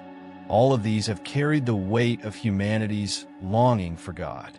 But true religion was never meant to be bound by walls or measured by ceremonies. It has always been something quieter, something closer, something alive in the very heart of the seeker. The Urantia revelation reminds us of a truth that mystics across all ages have whispered, that the essence of religion is not external, but internal. It is not defined by the chants of priests or the decrees of councils. It does not depend on altars, vestments, or ritual performances. True religion begins in the moment when the soul recognizes that it is not alone, that within its very being dwells a fragment of the infinite, a silent companion shaping thought, refining motive, and whispering of eternity. This inner presence, known as the thought adjuster, is not symbolic. It is not merely conscience, nor an abstract metaphor for moral awareness. It is real, a spark of the universal Father, placed within every mortal capable of choosing truth over self. And from the first moment that a child makes a moral decision, the adjuster begins its patient work, guiding, nudging, and preparing the soul for a journey that stretches beyond death, beyond stars, beyond time itself. To confuse religion with institution is to mistake the lamp for the flame. Institutions have their place. They preserve traditions, they educate, they provide community. But they can also corrupt, binding souls with fear instead of freeing them with love. History is heavy with wars fought in the name of temples, with voices silenced in the name of orthodoxy, with seekers punished because their experience of God could not be confined to creeds. And yet, across centuries, even amid the noise of dogma, the true flame has never been extinguished. It flickers in private prayer, in sudden moments of forgiveness, in tears shed when beauty overwhelms the heart. Religion without temples does not abolish structures, it transcends them. It reminds us that no building, no hierarchy, no scripture can replace the living dialogue between the soul and God within. That is the sanctuary which cannot be burned, the altar which cannot be toppled, the scripture written not on paper, but on consciousness itself. And when a person awakens to this reality, they discover what all temples had only tried to symbolize, that the Father of all creation has been dwelling with them, in them, all along. The presence of the adjuster is subtle, yet unmistakable for those who learn to listen. It does not speak in thunder or command with force. It whispers in orientation, shaping the heart's compass. You have felt it in those moments when you chose kindness even when anger seemed justified, when forgiveness arose though vengeance would have been easier, when a quiet conviction guided you toward truth though no one else could see. These are not coincidences of psychology. They are signs of the divine fragment working through the raw material of your choices. This is why true religion cannot be reduced to belief alone. Belief is fragile. It changes with culture, with upbringing, with the shifting winds of doctrine. A child raised in one land may believe one creed, while another on the opposite side of the planet believes something different. Yet both, if they listen to the inner presence, touch the same source. The adjuster does not require precision of theology. It requires sincerity of desire. It does not measure orthodoxy. It measures orientation, whether the soul leans toward truth, beauty, and goodness, or away from them. History offers countless witnesses to this inner religion. The prophet in the desert who heard God, not in the storm, but in the still small voice. The poet who glimpsed eternity in a flower. The prisoner who, stripped of freedom, discovered unshakable liberty of soul. The mother who, in the quiet of night, felt divine love reflected in her embrace of her child. None of these required a temple. None depended on rituals. Each was a personal revelation, an ordinary moment transfigured in a sacred encounter by the adjuster's whisper. Religion without temples, then, is not anti-religion. It is the fulfillment of religion. It does not discard community or teaching, but refuses to let them become substitutes for direct experience. The adjuster teaches through life itself, through suffering and triumph, through love and loss, through silence and song.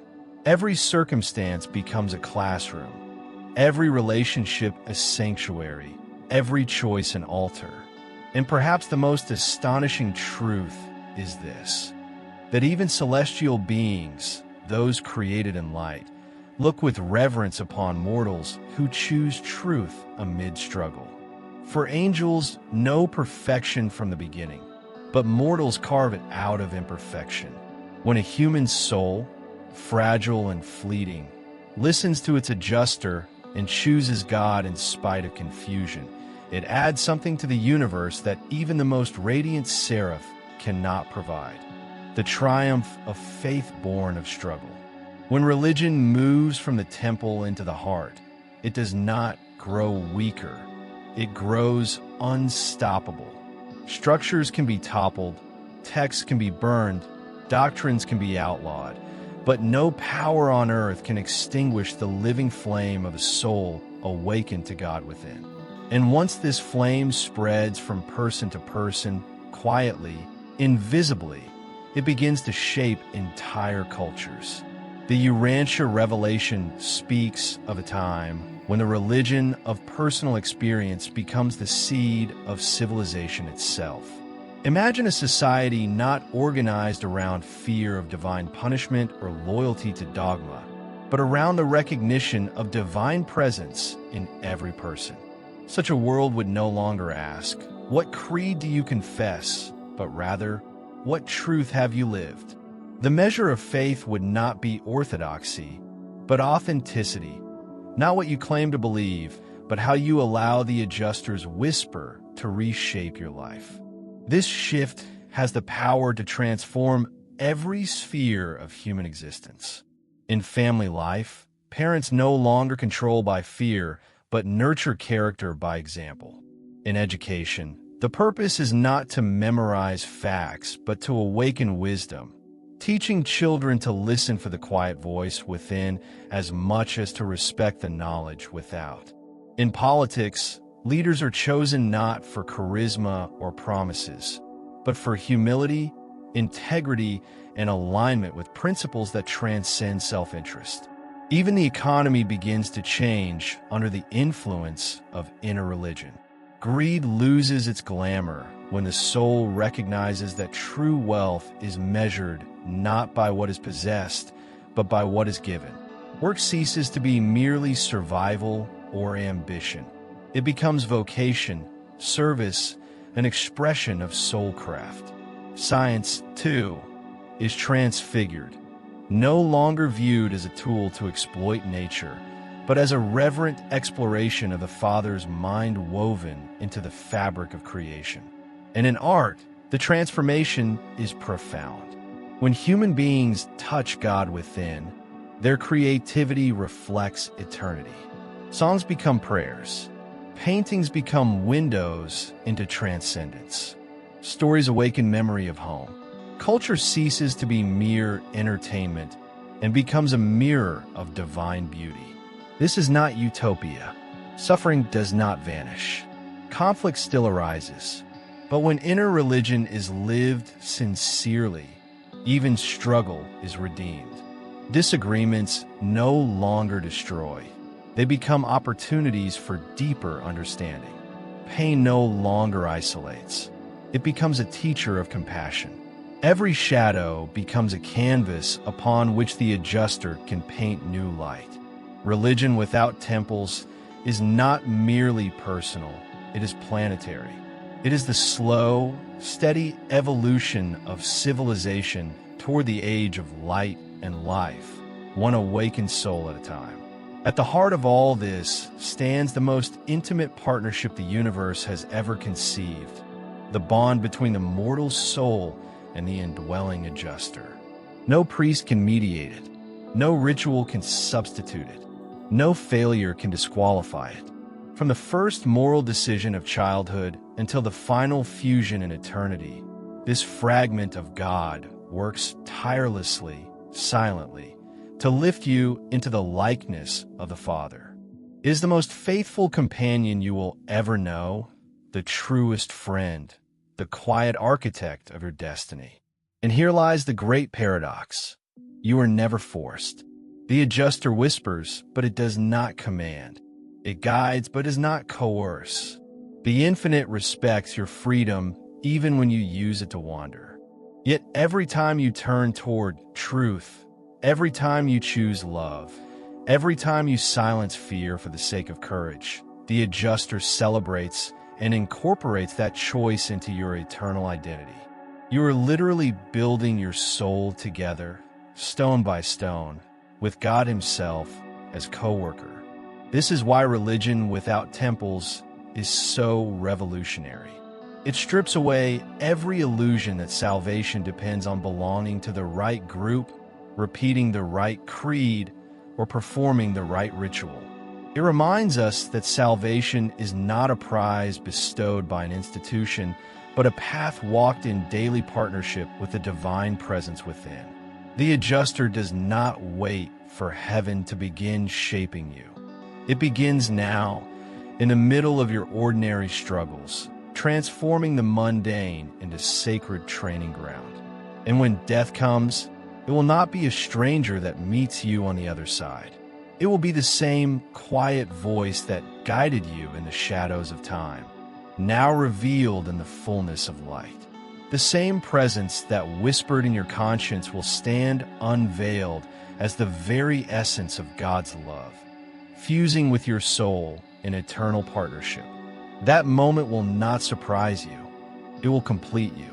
So the invitation is simple and it is universal.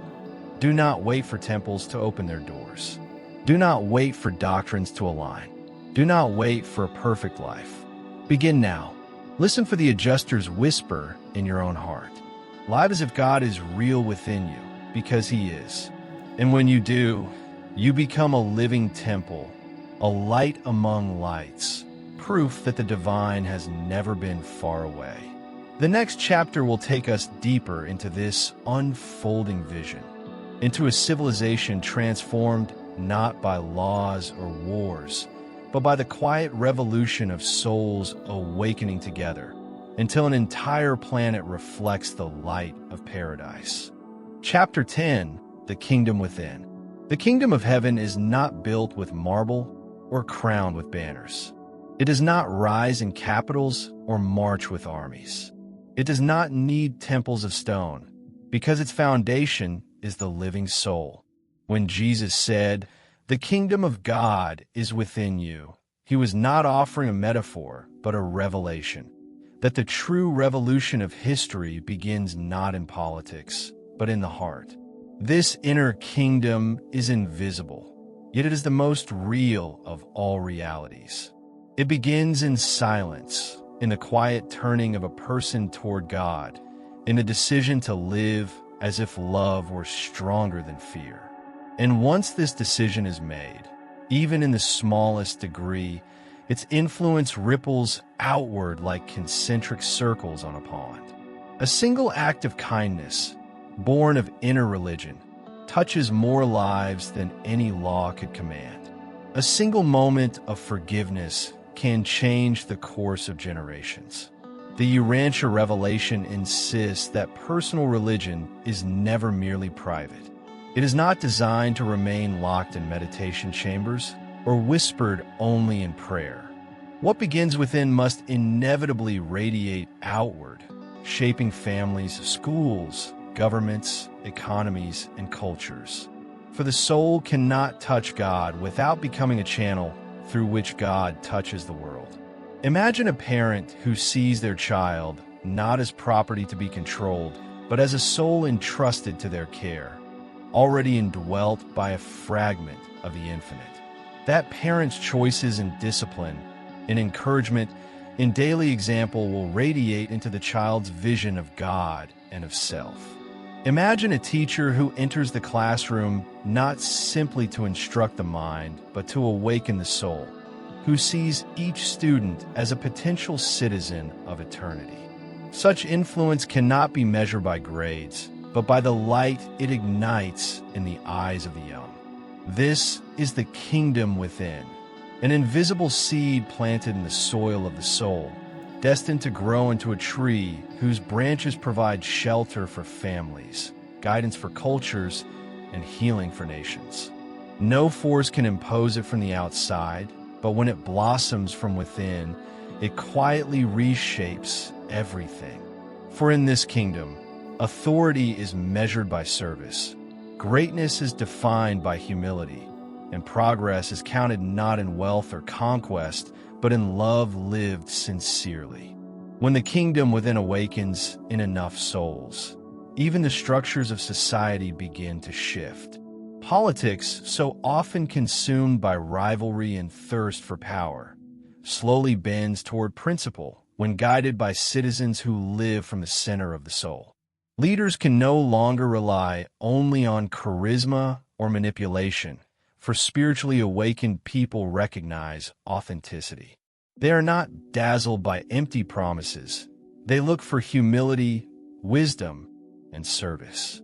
A government shaped by such citizens ceases to be an arena of dominance and becomes an instrument of stewardship. Nations still exist, but war becomes unthinkable. Not because treaties forbid it, but because the collective heart sees every neighbor as a brother, every stranger as kin. The economy, too, cannot escape transformation. For centuries, wealth has been treated as a badge of worth, and success measured in accumulation. But when the inner kingdom becomes reality, the measure shifts. Wealth is no longer an idol, but a tool. Those who prosper see themselves not as owners, but as trustees of abundance, custodians of resources meant to uplift rather than oppress. Generosity becomes a new kind of social capital, admired more than greed.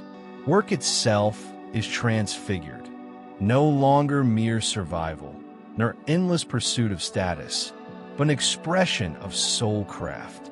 The craftsman, the scientist, the farmer, the mother, all discover in their labor an altar of service.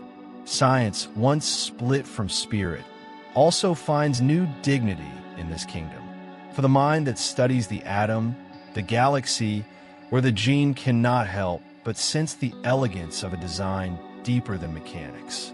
The scientist becomes not only an investigator, but a worshiper, one who kneels not in temples of stone, but before the vast symmetry of the cosmos. Research becomes reverence. Discovery is seen as collaboration with the divine mind that thought all things into being. Knowledge without humility turns cold and dangerous. But science infused with awe becomes a hymn written in equations, experiments, and stars. And so, politics, economy, and science, three of the great engines of human history, are slowly redirected when the kingdom of God finds root within the soul. They do not vanish. They are not replaced by fantasies of perfection. Instead, they are purified, reoriented, and ennobled. What was once a struggle for dominance becomes stewardship. What was once greed becomes generosity. What was once curiosity without conscience becomes wonder guided by wisdom. And through it all, the invisible kingdom proves itself more powerful than armies, more lasting than empires. Art and culture are perhaps the most immediate mirrors of the soul, and when the kingdom within awakens, their reflection changes. No longer does art serve merely as distraction or luxury. It becomes revelation. The painter who feels God within cannot help but allow divine beauty to spill onto the canvas. The musician who listens to the adjuster hears not only melodies but echoes of eternity. The poet who writes from the soul discovers words that stir remembrance of a forgotten homeland. In such a world, art ceases to flatter the senses and instead awakens the spirit, helping people remember what they truly are, children of the infinite. Culture itself evolves under the influence of this living religion. Traditions once built on fear or tribalism gradually give way to celebrations of unity and diversity. Rituals lose their rigidity and are reborn as authentic expressions of gratitude, creativity, and love. Entertainment, often used as escape, becomes a vehicle for elevation. Stories told in books, on screens, or in theaters begin to carry the fragrance of higher values, shaping imagination not toward despair, but toward possibility. Culture becomes less about consumption and more about communion. But nowhere does the kingdom within shine more brightly than in human relationships. When two souls, both listening to the divine whisper, meet each other, something extraordinary happens. Friendship is no longer built on convenience, but on recognition. The recognition that the same fragment of God dwells in both. Conflict does not disappear, but it becomes an opportunity for growth rather than a weapon of destruction. Forgiveness replaces vengeance. Empathy replaces judgment. And love, once reserved for the few, is extended as the natural language of the heart. Marriage, too, is transfigured, no longer merely a social contract or biological arrangement. It becomes a covenant of coevolution. Two beings walk together not only for survival, but for mutual soul growth. They mirror the divine presence to each other, calling forth the best, nurturing the eternal, forgiving the temporary. In such a bond, passion does not fade. It matures into deeper intimacy, rooted not only in body, but in spirit. And when families are formed under such awareness, children grow not as possessions of their parents, but as fellow pilgrims, each carrying within the same adjuster, each respected as a future citizen of eternity. Thus, art, culture, and relationships, so often fractured, corrupted, or trivialized, become luminous when touched by the inner kingdom. They reveal that life itself is a canvas, and that every act of love, every note of music, every word of truth, every embrace freely given is already a form of worship. The kingdom within is not utopia, nor is it an escape from the burdens of the world. It is the slow transfiguration of life from the inside out. Suffering does not vanish, but it changes meaning. Conflict does not disappear, but becomes fertile ground for wisdom. Even death itself loses its sting, for the soul that has tasted the inner kingdom already knows that eternity has begun. What happens when enough individuals live this way? Quietly, steadily, sincerely? History begins to tilt. Civilizations rise not only by technology or law, but by the cumulative choices of awakened souls. The whisper of the adjuster in millions of lives becomes a chorus that shapes politics, art, science, and culture. Without a single sword drawn, without a single decree enforced, entire societies turn toward light. This is the revolution Jesus announced, one that no empire could foresee and no temple could contain. The Urantia revelation dares to suggest that when even a small fraction of humanity lives as though the kingdom were real within them, the momentum becomes unstoppable. 10% of a planet living in genuine inner alignment is enough to tip the scales. Imagine it. Families radiating peace, leaders guided by principle, economies organized by generosity, artists awakening souls, scientists worshiping through discovery. Such a civilization would no longer stumble blindly through history. It would walk deliberately toward the age of light and life. And yet, the invitation remains profoundly personal. The kingdom cannot be legislated into existence. It cannot be commanded into being. It must begin in you. Each time you choose honesty over deceit, compassion over indifference, faith over fear, you are building this kingdom. Each moment of silence in which you listen for the adjuster's whisper becomes a stone laid in the foundation of eternity. The greatest gift you can offer the world is not wealth, not genius, not power, but the authentic light of a soul aligned with God. This is the secret revolution, unfolding in living rooms and classrooms, in laboratories and marketplaces, in hearts that dare to believe that heaven is not only coming, but already here. And as this kingdom deepens, humanity steps closer to its destiny, not as wanderers in chaos, but as citizens of a universe guided by love. In the next chapter, we will look at the dream of this transformation fulfilled, the vision of an entire planet entering the age of light and life, when the kingdom within blossoms into the kingdom among us, and Earth itself becomes a mirror of paradise. Chapter 11, the age of light and life. Every world in the vast cosmos is born in shadows. Primitive tribes stumble through survival. Nations rise and fall, cultures clash, and faith flickers like fragile candles in the wind.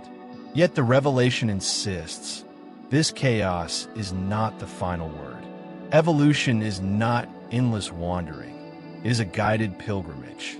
And at the horizon of every inhabited planet lies a destiny written into the very architecture of the universe, the age of light and life. What is this age? It is not utopia. It is not perfection. It is the maturity of a world that has finally aligned its collective heart with the divine pattern. It is the day when personal religion has so deeply permeated culture that morality no longer needs to be enforced by fear, and truth no longer trembles before lies. In this era, the invisible kingdom within has become the visible kingdom among, woven into institutions, traditions, and daily choices. Picture a civilization where crime diminishes not because prisons are strong, but because souls are awake. Where poverty evaporates not because of strict redistribution, but because generosity has become instinctive. Where war becomes unthinkable, not silenced by treaties, but abandoned as irrational in the face of brotherhood. such as the fragrance of light and life. The Urantia revelation assures us that this stage awaits every evolutionary world.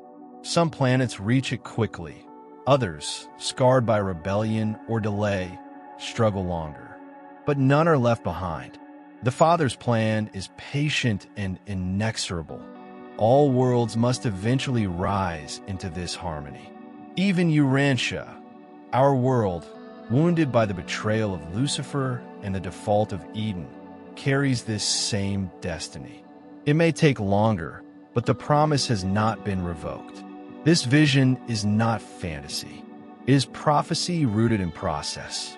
The seeds of light and life are already sown in the decisions of individuals who choose love over hate, service over selfishness, truth over deception. Each soul aligned with the adjuster adds weight to the balance. And when enough hearts turn, the tide of history shifts. The dawn does not break suddenly, but when it comes, it transforms everything. The question is not if the age of light and life will come. The question is when, and how quickly we are willing to align with the destiny already written in the stars. When the age of light and life dawns, transformation is not abstract. It touches every layer of civilization. The family, the school, the marketplace, the government, all begin to reflect the divine rhythm pulsing within awakened souls. Family life becomes the first sanctuary of eternity. Parents no longer raise children merely to fit into society, but to awaken as citizens of the cosmos. Discipline gives way to guidance, control to cultivation. A child is not taught to fear God, but to trust the divine whisper already speaking within. Love is no longer conditional upon achievement or obedience. It becomes the atmosphere of the home, shaping identity with a stability no external structure can rival. Such families are not perfect, but they are alive with grace, and that grace spills outward into culture. Education, too, is reborn. No longer reduced to memorization and competition, schools become workshops of soul growth. Children are taught not only how to calculate and analyze, but how to discern truth, cultivate compassion, and live with purpose. Teachers are not merely dispensers of facts. They are mentors of destiny. Art, science, philosophy, and spirituality blend naturally into a holistic vision of reality. The young grow up knowing that curiosity is a form of worship, and that wisdom is more precious than success. Politics in this new age ceases to be a battlefield of egos. Leaders rise not through charisma or manipulation, but through integrity and service. The electorate, spiritually awake, no longer rewards deceit. They recognize sincerity, they demand transparency, they honor humility. Nations retain identity, but wars fade into memory, not because treaties enforce them, but because love has rendered them absurd. Power is not used to dominate, but to coordinate. Governments become instruments of stewardship, guided by principle, aligned with eternal values. And what of the economy? In the age of light and life, wealth is dethroned as an idol and restored as a servant. Business is not driven by greed, but by creativity in service of the common good. Generosity replaces exploitation as the cultural instinct. Work ceases to be drudgery or survival. It becomes sacred expression, a canvas on which the soul paints its devotion. Profit is no longer measured in accumulation, but in the upliftment it generates. Every trade, every innovation, every enterprise becomes an opportunity to serve, to create, to honor the interconnectedness of life. In these ways, family, education, politics, and economy, all once sources of conflict, become aligned with a higher pattern. They no longer suppress the kingdom within. They amplify it, giving collective form to what once lived only in the silence of the soul. In the age of light and life, art and science no longer stand apart as strangers. They walk together as siblings, each reflecting different facets of the same divine pattern. Art ceases to be entertainment alone. It becomes revelation. The painter does not simply capture landscapes. She reveals the hidden harmony of creation. The musician does not merely craft sound. He translates the pulse of eternity into vibrations that heal the soul. The poet, the actor, the architect all recognize their craft as service, a mirror of divine beauty, a way of reminding humanity of its eternal home. Culture, shaped by such art, matures into celebration rather than distraction. Festivals become not only escapes from labor, but rituals of unity, expressions of gratitude that cross races, languages, and traditions. Stories told in theaters, on screens, or through literature no longer glorify despair or emptiness. They elevate imagination, helping people see possibility, hope, and higher identity. Popular culture no longer feeds the lowest instincts. It awakens the noblest. Science, meanwhile, undergoes a quiet transfiguration. Freed from the suspicion of religion and the arrogance of materialism, it becomes worship by another name. To study a star is to approach the handwriting of the Creator. To map a genome is to glimpse the artistry of divine intelligence. Discoveries are no longer pursued solely for power or profit, but for alignment with truth, for the joy of participating in the unfolding of creation. Technology itself, once a weapon or idol, becomes a servant of human dignity, a tool of stewardship rather than domination. Philosophy, too, finds its rightful place. No longer confined to classrooms or abstract debate, it becomes the living compass of culture, bridging fact with meaning, reason with reverence. In this age, philosophers are not ivory tower thinkers, but guides who help societies interpret the deeper currents of truth. Their wisdom ensures that knowledge does not harden into pride, and that faith does not dissolve into superstition. And at the heart of it all lies spirituality, not institutional, not imposed, but lived. Religion in this era is no longer primarily creeds or rituals, but personal communion expanded into collective expression. Every soul knows itself as a temple, every act of service as worship, every relationship as sacred ground. The divine presence is not hidden in books or buildings. It is recognized in the very fabric of daily life. Thus, art inspires, science reveres, philosophy guides, and spirituality sanctifies. Together, they weave a civilization radiant with coherence, one where the highest values are no longer aspirations, but lived realities. At the summit of this planetary journey comes reintegration, the return of a world once fractured into the circuits of the universe. For Urantia, this vision is especially poignant. Our planet, scarred by rebellion, delayed in progress, often wandering in confusion, is not forgotten. The age of light and life is its birthright, patiently awaited by the administrators of the cosmos, gently prepared by angelic hosts, whispered into human hearts by the adjuster within. When this age arrives, communication between heaven and earth is no longer a faint intuition, but a living partnership. Celestial helpers, once silent, can operate openly. Wisdom flows with greater clarity, and divine presence feels less like an unseen force and more like a constant companion.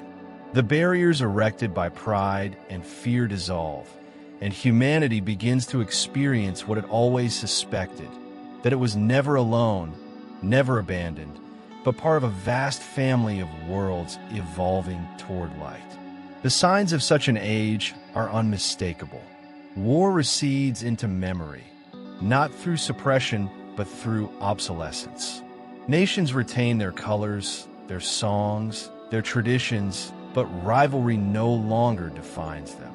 Instead, diversity becomes harmony, a mosaic of expressions reflecting one source. Crime dwindles as dignity rises, and generosity becomes instinct rather than exception. Even death, long humanity's shadow, loses its terror, for the culture itself has absorbed the certainty that life continues beyond the grave.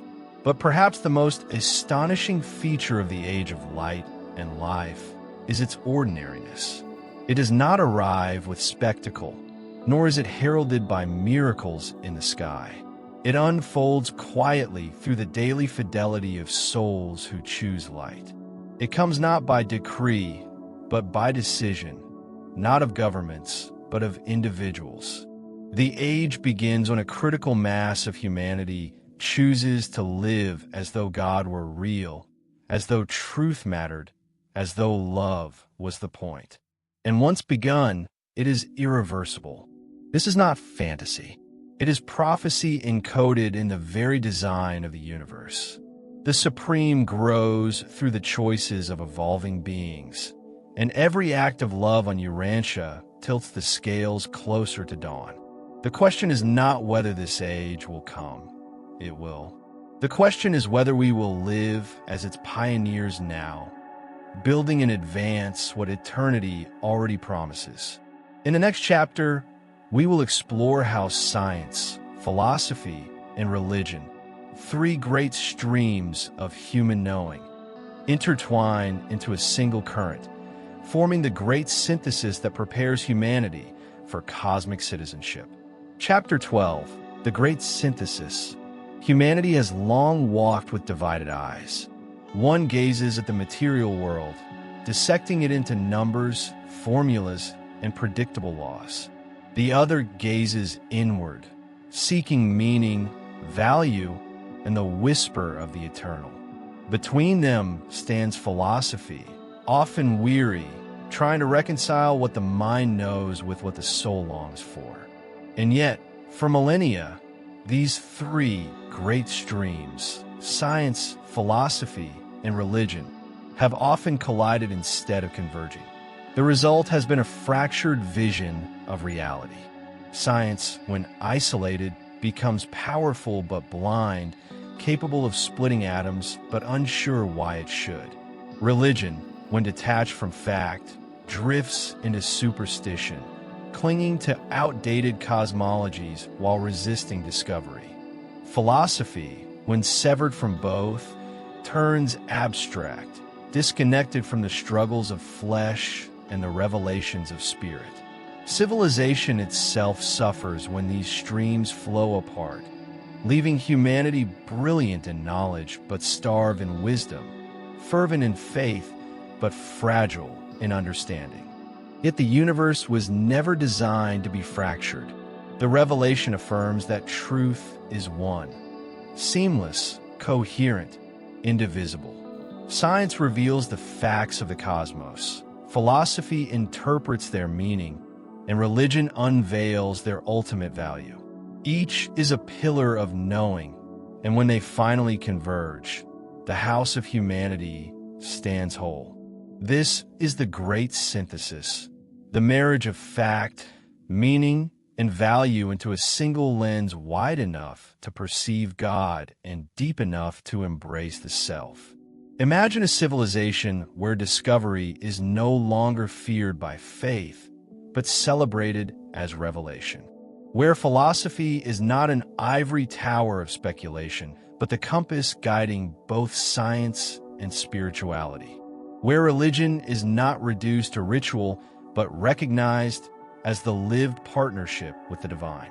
In such a synthesis, knowledge does not harden into arrogance.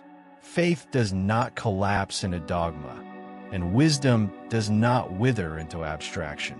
Instead, each strengthens the other, forming a culture capable of walking confidently toward destiny. This vision is not naive idealism. It is necessity, for a world cannot survive on fragmented knowing. Knowledge without meaning breeds despair. Faith without fact breeds fanaticism. Reason without value breeds nihilism. The survival of civilization demands wholeness, and the universe itself gently but insistently draws humanity toward it. The great synthesis is not only possible, it is inevitable. Science, at its purest, is the pursuit of fact. It peers into the structure of the atom and the spiral of galaxies, asking not, why does this matter, but how does this work? Its gift to humanity is clarity, laws that reveal consistency, order, and predictability in creation.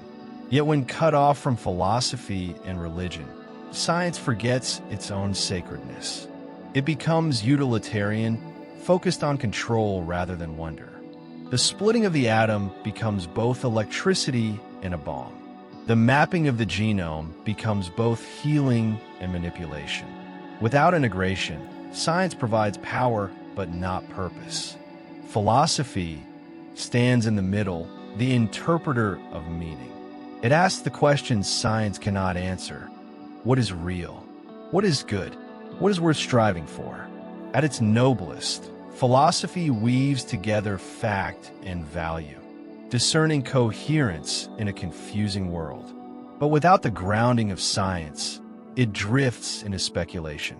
Without the fire of religion, it cools into abstraction. True philosophy is not meant for sterile halls of debate. It is a compass of civilization, pointing the mind toward wisdom and guiding the soul toward alignment. Religion, in its highest sense, reveals value. It speaks not of mechanisms, but of meaning, not of probabilities, but of purpose. It whispers to the heart, you matter. Life is not an accident. Love is the axis of reality. Yet when divorced from science, religion can fear discovery, clinging to old cosmologies.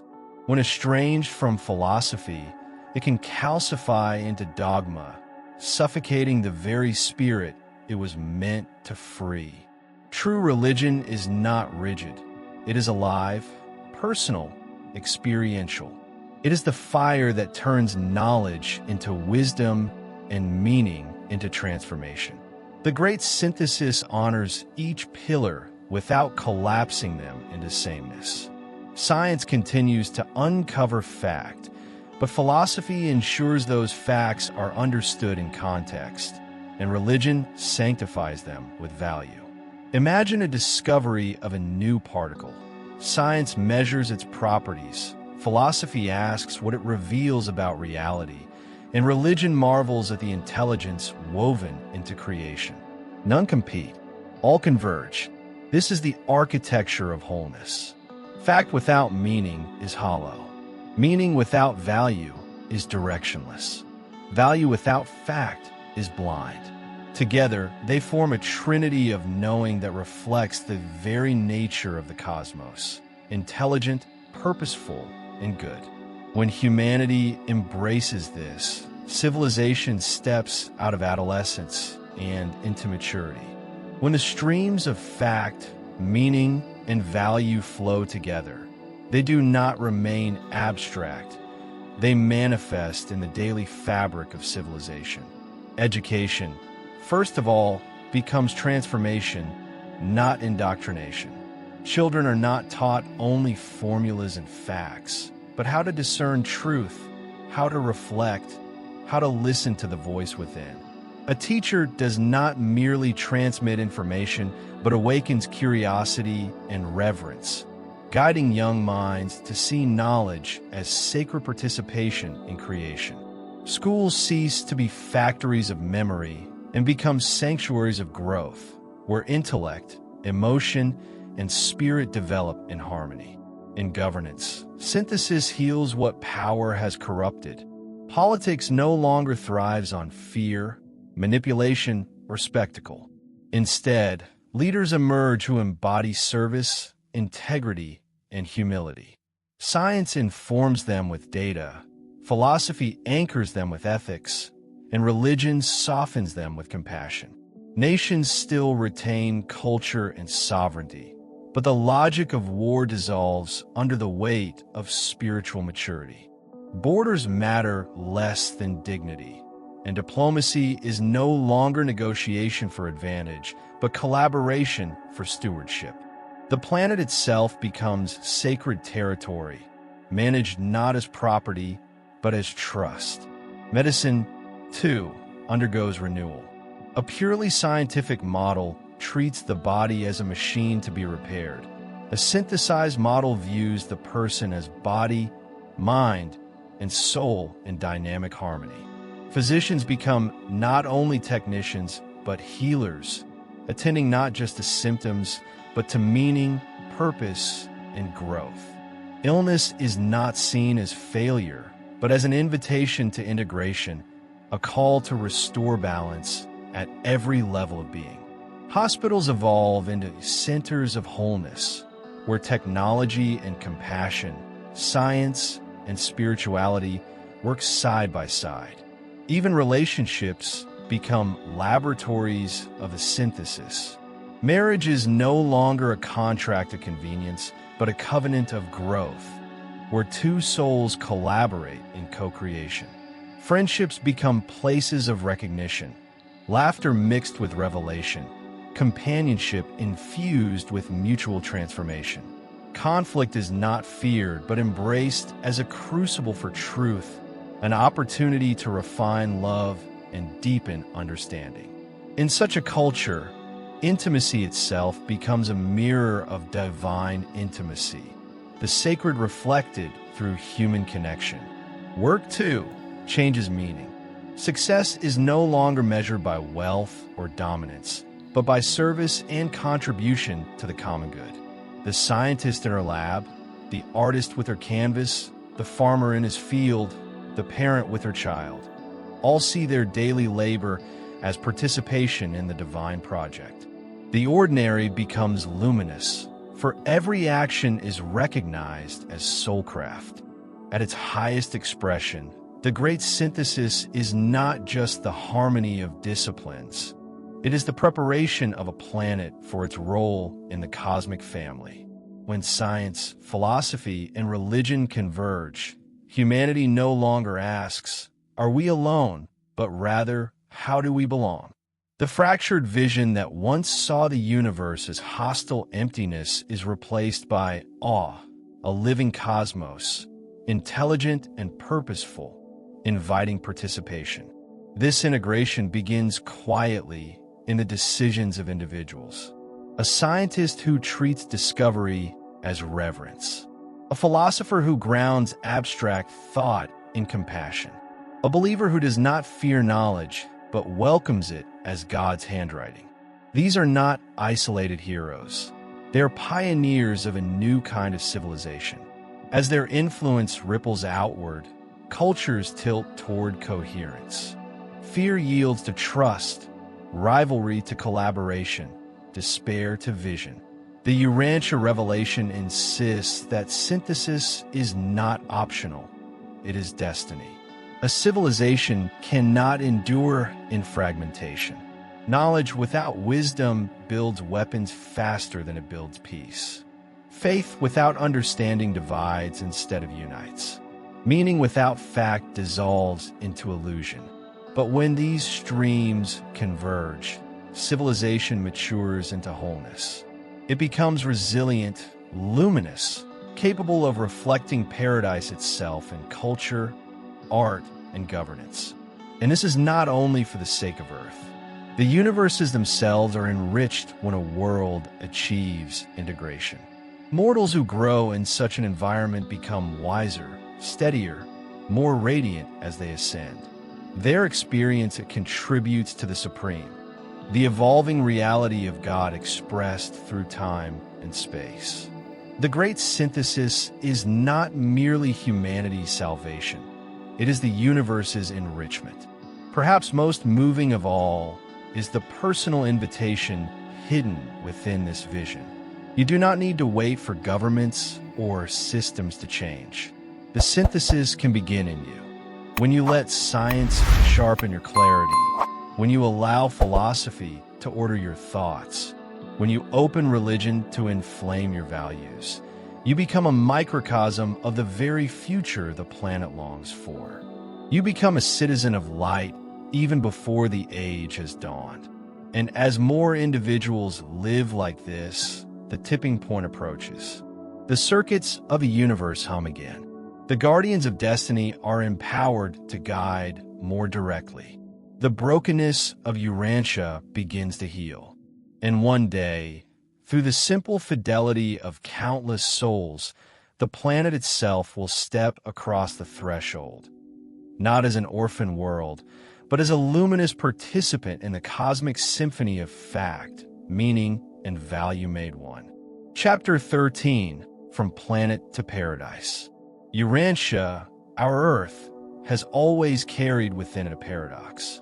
On one hand, it is a wounded planet, scarred by rebellion, delayed in its spiritual progress, fractured by wars of mind and flesh. On the other hand, it is chosen, luminous with hidden meaning, the stage upon which the Creator's Son himself walked in the form of Jesus. These two realities, brokenness and blessing, exist side by side, making Urantia both fragile and extraordinary. For ages, humanity has wondered if the world is abandoned, cursed to wander in isolation while other civilizations thrive in harmony. But the revelation assures us, no world is forgotten. Delay is not defeat. The destiny of Urantia remains secure, not because of perfection, but because of promise. Every evolutionary sphere, no matter how darkened by error, is destined to reach light and life. And the journey from planet to paradise is not a myth, but a process written into the very architecture of the universe. Reintegration is the key word. The rebellion of Lucifer and the betrayal of Caligastia severed Earth from many cosmic circuits. We became a quarantined world, our spiritual communication disrupted, our progress slowed. Yet even in this isolation, the divine presence never left. Thought adjusters continued to dwell within human minds. Seraphim continued their unseen ministry. And when Michael of Nebadon, Jesus, chose Urantia as his final bestowal, our planet's destiny was sealed with hope. What was delayed will be restored. The path to reintegration begins not with miracles, but with maturity. For a planet to join the cosmic family, it must reach a threshold of spiritual coherence. Enough souls must live in alignment with divine, will that the collective vibration tilts toward light. It does not demand perfection, only direction, an unmistakable momentum toward truth, beauty, and goodness. At that point, the circuits open again, celestial administration resumes fully, and the world enters the long-awaited age of light and life. To speak of from planet to paradise is to affirm that Earth's story is not chaos without purpose, but a pilgrimage with destiny. The same arc that lifts a single soul from confusion to eternity lifts entire civilizations from fragmentation to harmony. Just as the individual awakens on the mansion worlds and moves inward toward the universal Father, so too does Urantia move toward reintegration, toward cosmic citizenship, toward its place in the universal symphony. What, then, are the signs that a planet is nearing reintegration? They do not appear as sudden miracles in the sky, but as quiet transformations within the soul of civilization. The Urantia Book describes thresholds, markers that reveal when a world is ready to step into cosmic citizenship. The first is the awakening of personal religion on a wide scale. Not religion as dogma or institution, but as inner experience. When enough individuals begin to listen to the adjuster within, to choose truth over convenience, to practice compassion instead of conquest, the collective vibration shifts. Religion ceases to divide and begins to unify. People of many creeds discover that the divine presence speaks in every heart, and the wars of doctrine gradually lose their power. The second threshold is the disentanglement of governance from fear and domination. Leaders are no longer chosen for charisma or control, but for service, humility, and vision. Politics, once the theater of rivalry, begins to evolve into stewardship. Nations retain their uniqueness, but recognize a higher allegiance, the brotherhood of humanity. Wars that once seemed inevitable become unthinkable, not because treaties forbid them, but because spiritual maturity renders them illogical. The dignity of each person becomes a non-negotiable principle woven into the fabric of law. The third is the integration of science, philosophy, and spirituality. For centuries, these three lights of knowledge have stood apart, sometimes in hostility. But as a planet matures, discovery is no longer feared by faith, and faith is no longer mocked by reason. Scientists begin to speak with reverence. Philosophers rediscover their role as interpreters of meaning. Religion breathes freely, liberated from superstition. Truth emerges not as fragments, but as coherence. The fourth threshold is economic transformation. Wealth is no longer worshipped as an idol of power, but is seen as stewardship for the common good. Greed loses its cultural glamour. Generosity becomes a new social currency. Work itself becomes soulcraft, an expression of creativity and service rather than mere survival. When these thresholds are crossed, something extraordinary happens. The spiritual circuits reopen. Celestial administrators are once again permitted to operate openly. Communication between Urantia and the higher orders of the universe strengthens. The planet begins to resonate with the wider symphony of creation. And humanity, once orphaned in quarantine, stands on the edge of reunion. Cosmic citizenship is more than a poetic phrase. It is a tangible stage in planetary evolution. To be a cosmic citizen is to live in conscious alignment with the larger family of universes, to know that Earth is not an isolated speck, but a member of an immense and ordered creation. When Urantia enters this stage, it will no longer stumble in spiritual adolescence, but will step into cosmic adulthood. The reintegration begins with the restoration of the spiritual circuits. These circuits, disrupted during the rebellion, are like the nervous system of the universe, pathways of communication, guidance, and shared energy. When they reopen, humanity will feel it not as spectacle, but as clarity. Thought adjusters guiding more distinctly, seraphic guardians operating with greater transparency, truth becoming harder to ignore and easier to live. It will be as though a fog has lifted and the human heart remembers what it had forgotten. In cosmic citizenship, Urantia will interact with other worlds, not through spaceships and conquest, but through consciousness, wisdom, and resonance. Advanced civilizations that already live in the age of light and life will become partners and teachers.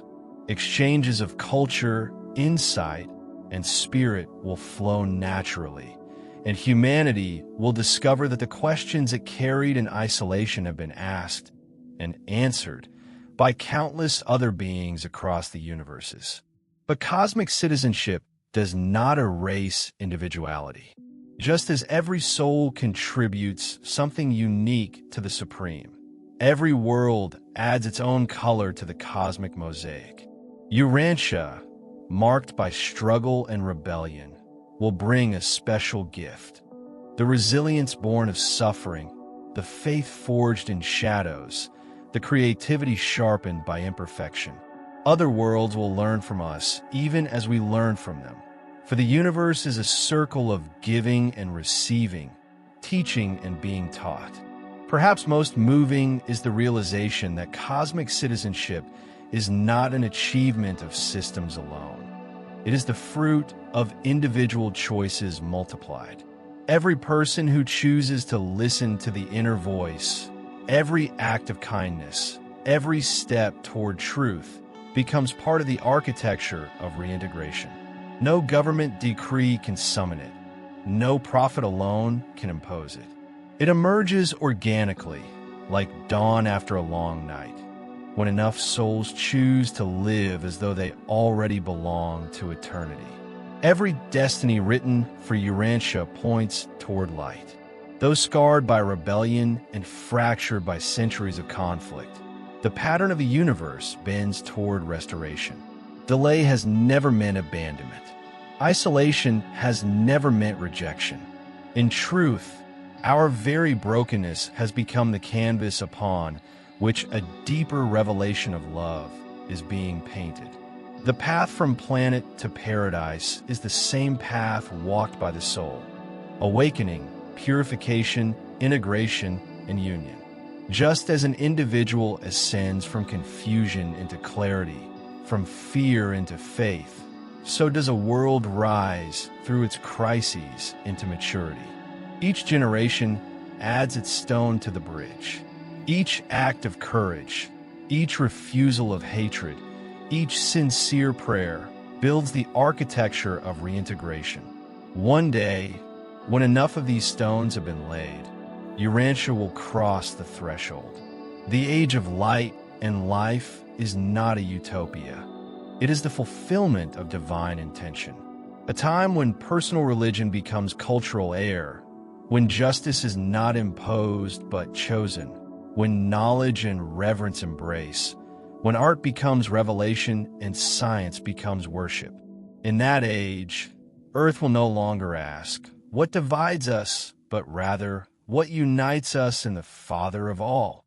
Borders will remain, cultures will remain, but fear will fade, for the circuits of eternity will pulse openly through the life of the planet. And from that planetary dawn, the path extends inward, toward Havona, toward paradise, toward the universal Father himself. Just as a soul that fuses with its adjuster becomes an eternal citizen of the cosmos, so too will Urantia become a luminous participant in the universal family. Its story will no longer be told only as one of rebellion, but as one of redemption. Other worlds will look upon Earth and see not failure, but proof that even in the deepest darkness, the light of God never withdraws. This is the promise of the great synthesis, the assurance of the revelation, that no soul is too broken to be healed, and no world is too fallen to be raised. From planet to paradise is not fantasy.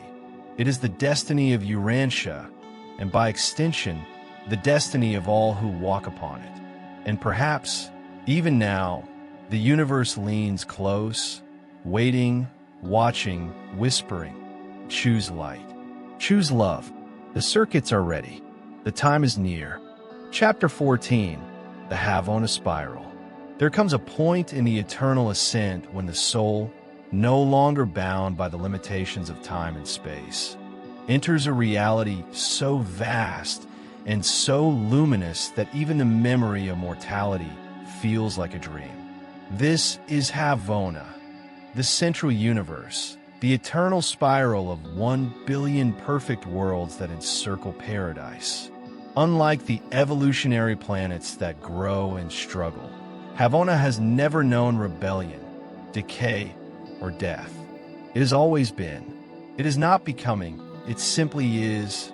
For the ascending soul, Havona is not just another stage. It is the final classroom, the cathedral of eternity, the arena where every lesson learned in time is refined into perfection. Here the universe unveils its ultimate architecture. Truth is no longer glimpsed through symbols, but is encountered directly. Goodness is no longer an aspiration, but a living reality. Beauty is no longer fragile, it is the air itself. The soul enters Havona in awe, yet it is not crushed by its magnificence. Instead, it is welcomed. For each of the 1 billion spheres is designed as a teacher, each world carrying a unique expression of the Father's reality. No two are alike, and yet all together form a single harmony. Imagine colors unknown to Earth, music woven not with notes, but with living frequencies, beings radiant with wisdom beyond imagination. This is Havona. The journey through Havona is structured as a spiral of 7 concentric circles. Each circle contains countless worlds, each more radiant than the last. The soul begins in the outermost circuit, learning how to comprehend truth without distortion. Slowly, step by step, it spirals inward until at last it reaches the 7th circle, the threshold of paradise. This spiral is not a race, but a refinement. It is less about distance and more about depth, less about achievement and more about awakening. Havona is where the soul remembers fully who it is. All shadows are lifted, all illusions fall away, and the partnership with the adjuster becomes so intimate that fusion is inevitable. But before the final embrace, the soul must walk these circles, not as tests to be passed, but as revelations to be lived. Each world is a mirror, showing the soul a dimension of truth it has long carried, but never fully seen. And the spiral, once entered, becomes not just a path to God, but the unveiling of God within. The first circle of Havona greets the soul not with thunder or command, but with clarity.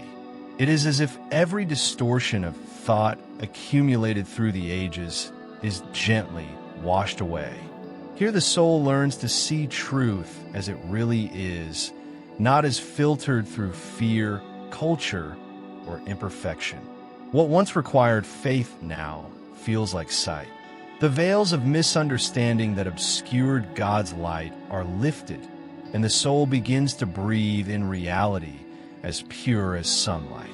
In this first stage, the adjuster within, the divine fragment that has traveled silently beside the soul since its earliest days, becomes the primary interpreter. No longer must truth be guessed through symbols or scriptures. It radiates directly, and the adjuster amplifies its resonance. The soul realizes that it had always been carrying fragments of Havona within, scattered glimpses through love, beauty, or wisdom on earth. Now those fragments gather into wholeness. The second circle deepens the revelation. Here, goodness is not a moral command or a code of conduct. It is the very texture of existence. Every being encountered lives in perfect harmony with the Father's will. The soul learns to feel goodness without projection, without guilt, without the shadow of unworthiness. It discovers that goodness is not something to be achieved, but something to be embodied. To align with it is to find freedom, not burden. The third circle brings the unveiling of beauty, not the fragile beauty of earth that fades with time, but eternal beauty, woven into every structure, every pattern, every living soul.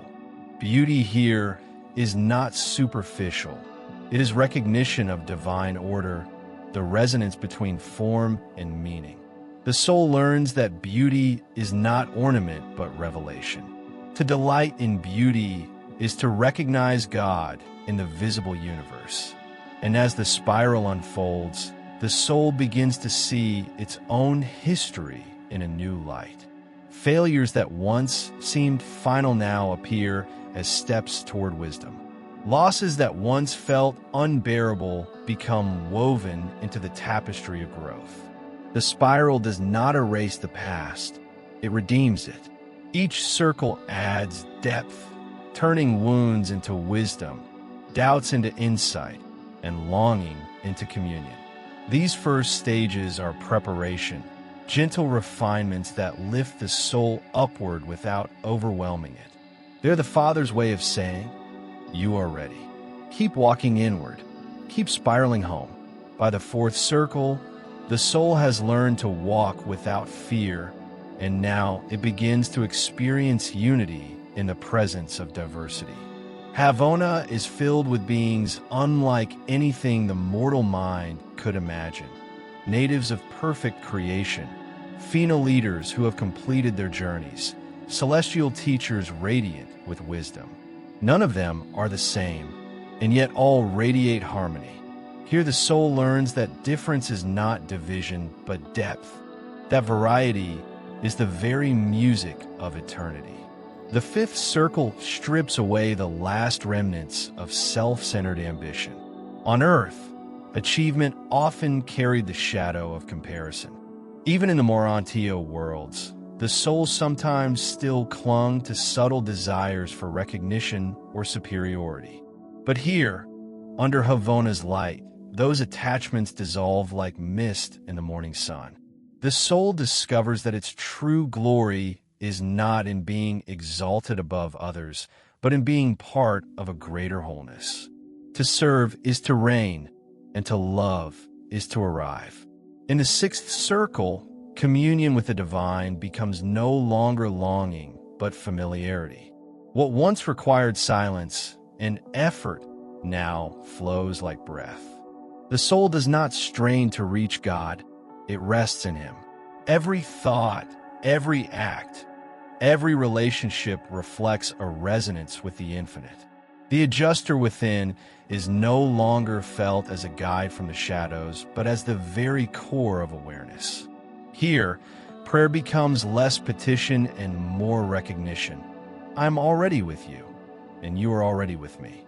And then comes the seventh circle, the threshold of paradise. At this stage, the soul is not only refined, it is radiant, fully prepared to stand in the presence of the Source. There is no fear here, no sense of inadequacy.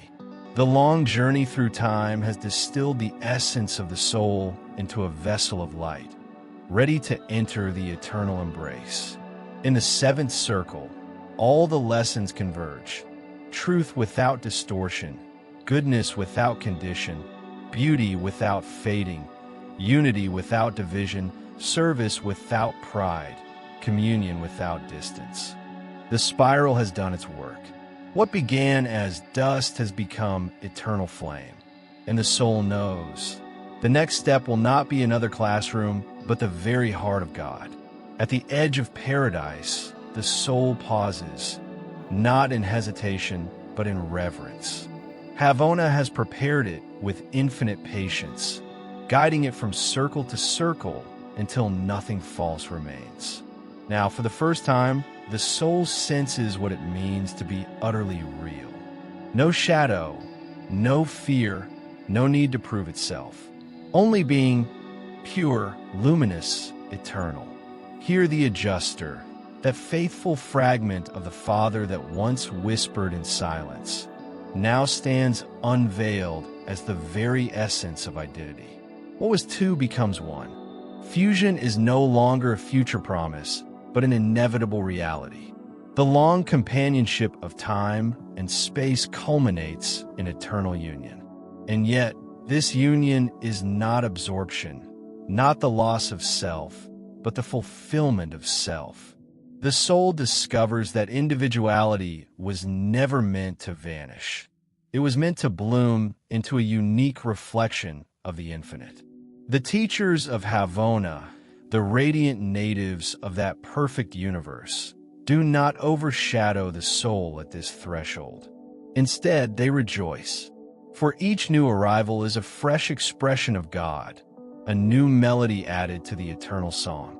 They know that paradise is not the end of the story, but the beginning of a new chapter, one in which perfected beings return to the evolving universes, bearing light for those still stumbling in shadows.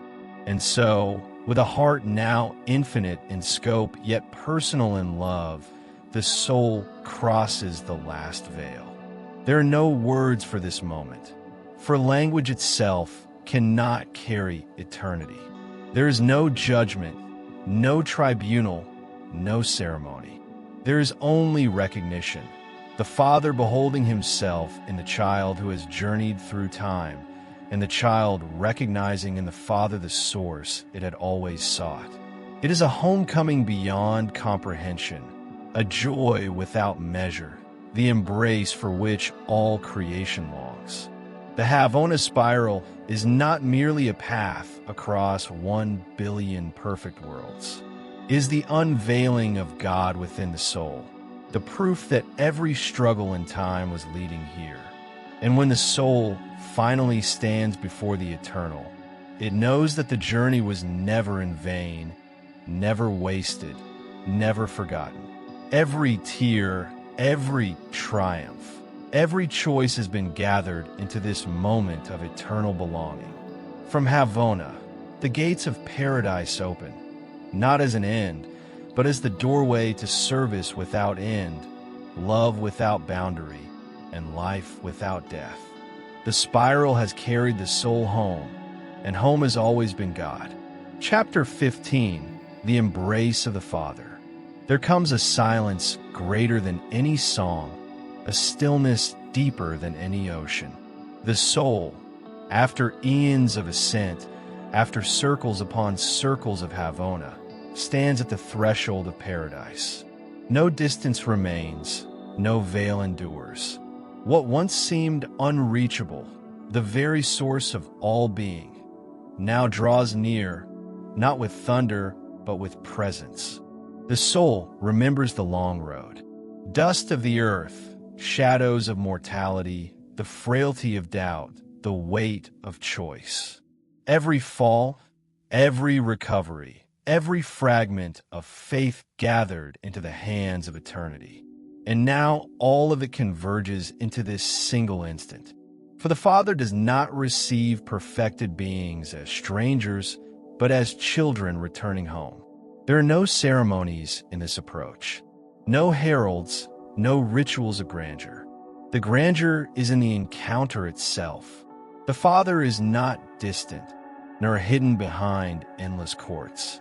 He is immediate, personal, infinitely intimate.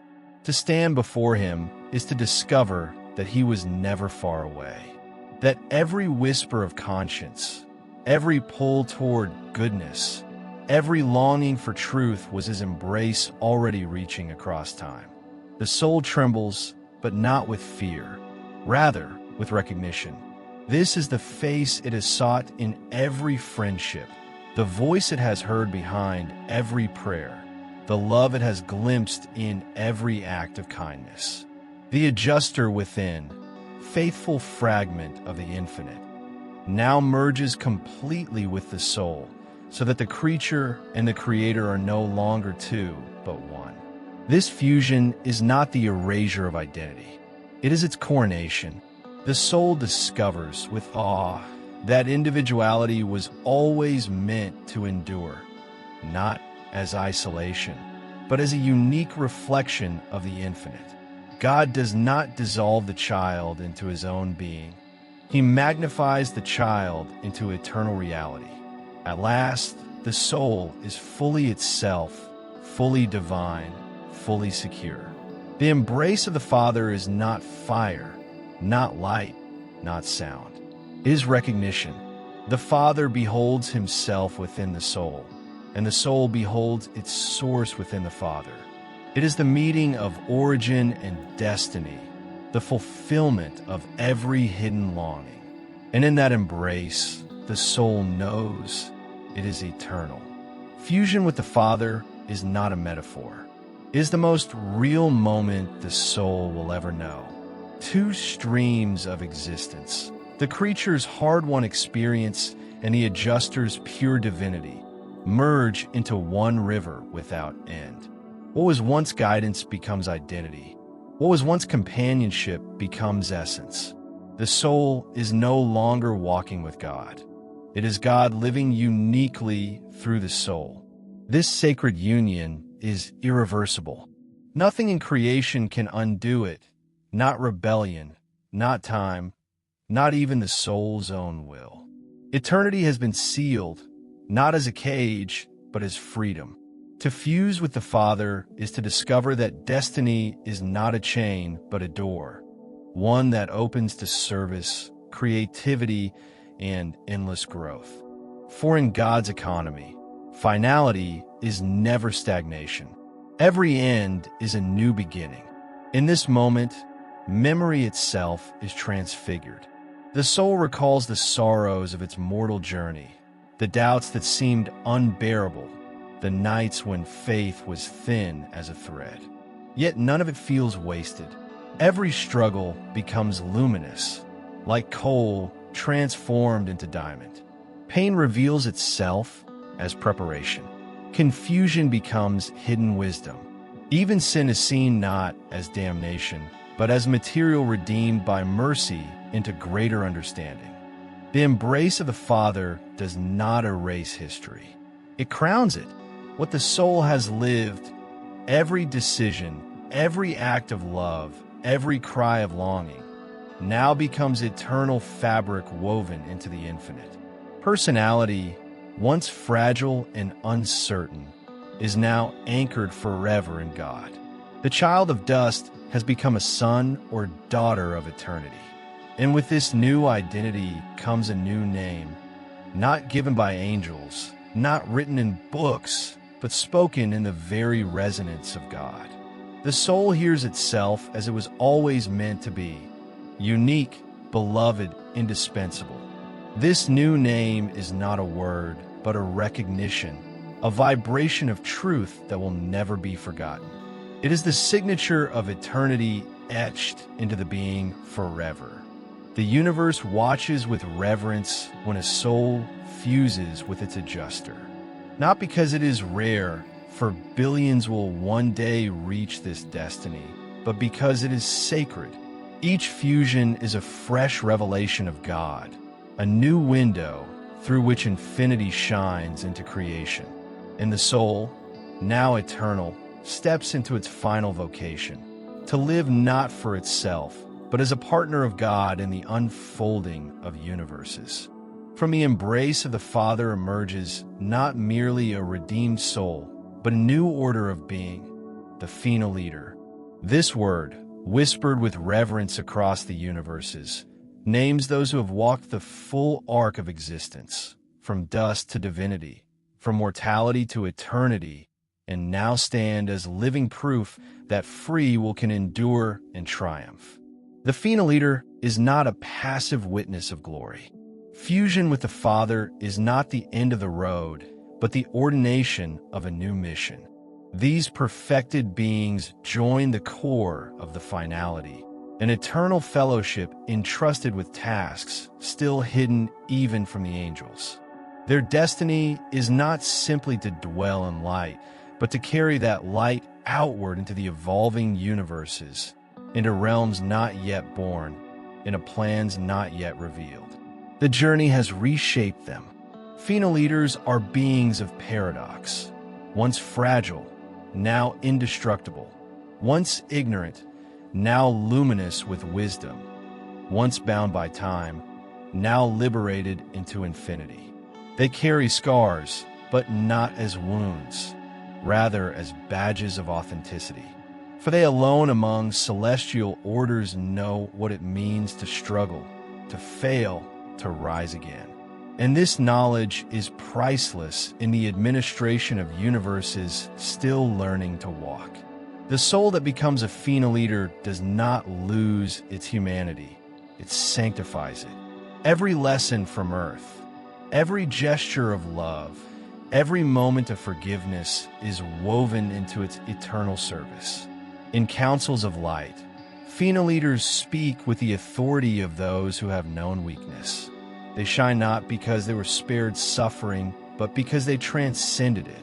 They are the universe's bridge between the Creator who never falters and the creatures who stumble yet rise. Even angels learn from them. Seraphim, Melchizedeks, Vorendadics, beings radiant from their very creation, pause in awe before Phenoliters. For here is the miracle. a soul once lost in confusion, who once wrestled with temptation, who once feared death, now stands immortal, fused with God, and ready to serve forever. The Father entrusts FINA leaders with mysteries yet unrevealed. Some may help guide new universes yet to unfold. Others may administer to worlds scarred by rebellion. Still others may journey where no being has yet traveled. Their future is as open as eternity itself. But one truth is certain: they will never again walk alone. God is their essence, their companion, their destiny, and through them, God continues to write new chapters into the living book of creation. The embrace of the Father is both fulfillment and beginning. It is the summit of an ascent that stretched across galaxies, but also the threshold of horizons unimagined. For eternity does not close into stillness. It expands into service. The FINA leader does not retire into blissful rest. It awakens into a vocation that has no end. In that eternal dawn, the soul understands what was always true: that life was never about escape, but about participation. The Father did not call his children home merely to surround him in worship. He called them to share his work, to extend his love into dimensions still forming, into civilizations yet awakening, into mysteries still hidden in the heart of infinity. And so the soul, now fused, now radiant, now eternal, steps forward as part of the divine chorus. No longer does it ask, "What must I do to be saved?" Instead, it asks, "How may I serve?" That is the transformation of finality. Salvation becomes mission, and mission becomes joy. The soul is no longer a seeker, but a giver, no longer a pilgrim, but a builder of paths for others to walk. In the universes of time, new planets are born, new races begin, new dramas unfold. To them, the FINA leader is a messenger of hope, a living witness that God's promise is not an illusion. For if a being from the dust of Urantia can rise to paradise and embrace the Father, then no one is beyond redemption. No one is excluded from destiny. This is the secret joy of the FINA leader: to be both child and co-creator, both student and teacher, both receiver and giver. Eternity is not a cycle of repetition, but a spiral of love, endlessly ascending. And at every turn of that spiral, the soul hears again the truth first whispered on a small world of dust: "You are mine, and I am yours, forever." Thus the journey that began in mortal confusion ends not in silence, but in song, a song that will echo across creation without end. And as the soul sings, it knows at last that its story was never separate from God's story. The embrace of the Father is the completion of all longing, the healing of all wounds, the answer to all questions. And from that embrace, eternity itself begins anew. In the end, the journey outward through worlds and ages brings us home, not to some distant star, but to the innermost chamber of the self. The revelation of eternity is not that it waits for us beyond death, but that it already pulses within us, here, now, with every breath. The return to the self is not a retreat into isolation. It is the rediscovery of the divine spark we carry, the living presence of God that has never left us. The Urantia teachings whisper, eternity has already begun. It is not a far-off promise, but a present reality unfolding in every decision we make, in every act of love, in every step we take toward truth. To live as a child of God is not to wait passively for paradise, but to awaken actively to the paradise that begins in the soul. The mansion worlds, the Morontia Path, the embrace of the Father. These are not only distant stages of destiny, They are patterns of life that can be practiced even here, even now. When you forgive, you are already preparing for Havona. When you choose truth over convenience, you are already fusing with your adjuster. When you see beauty in what is ordinary, you are already touching the reality of paradise. Eternity is not a sudden transformation. It is the flowering of choices made in time. And every choice made in alignment with love brings a piece of eternity into this world. This is why the return to the self is also the return to responsibility. To know that God dwells within you is to realize that every word, every thought, every silence carries weight. You are not a spectator in creation. You are a co-creator. You are not a guest in the universe. You are family. And as family, you are called not to stand apart, but to live as a temple, a living sanctuary where heaven and earth meet in daily life. To live as a temple is not about grandeur. It is about presence. It is about being the person through whom kindness becomes visible, through whom truth gains a voice, through whom God finds a place to shine in the marketplace, the home, the classroom, the street. This is the true worship, not rituals in stone halls, but the quiet radiance of a soul aligned with its source. To live with eternity in mind does not mean escaping the ordinary. It means transfiguring it. The sacred is not reserved for temples or distant heavens. It waits at the kitchen table, in the workplace, in the moments of laughter, and in the moments of silence. Each gesture becomes luminous when performed with awareness of the divine presence within. Washing dishes can be worship. A conversation can be communion. A smile can be a sacrament. This is what it means to be a living temple. That the eternal does not descend only in visions and revelations, but in the simplicity of daily life. The spirit within you does not demand that you leave the world. It invites you to illuminate it. The adjuster whispers not of withdrawal, but of engagement, not of separation, but of integration. To walk through your city, your family, your struggles, knowing that God's light moves through you, that is to live heaven on earth. Imagine what would happen if even a small portion of humanity lived with such awareness. Streets would feel safer not because laws were harsher, but because compassion had become natural. Workplaces would shift from competition to collaboration because each task would be seen as service. Education would no longer be only about information, but about forming character and awakening purpose. Art would not merely distract, but inspire, carrying echoes of divine harmony. This is not fantasy. It is the quiet revolution of souls who choose to live as temples. And you, right now, are one of them. You do not need ordination. You do not need permission. The invitation is already written in your soul. Every time you choose patience over irritation, generosity over selfishness, courage over fear, you are building the civilization of light. Every time you pause in silence and allow the whisper of God to orient your thoughts, you are practicing eternity.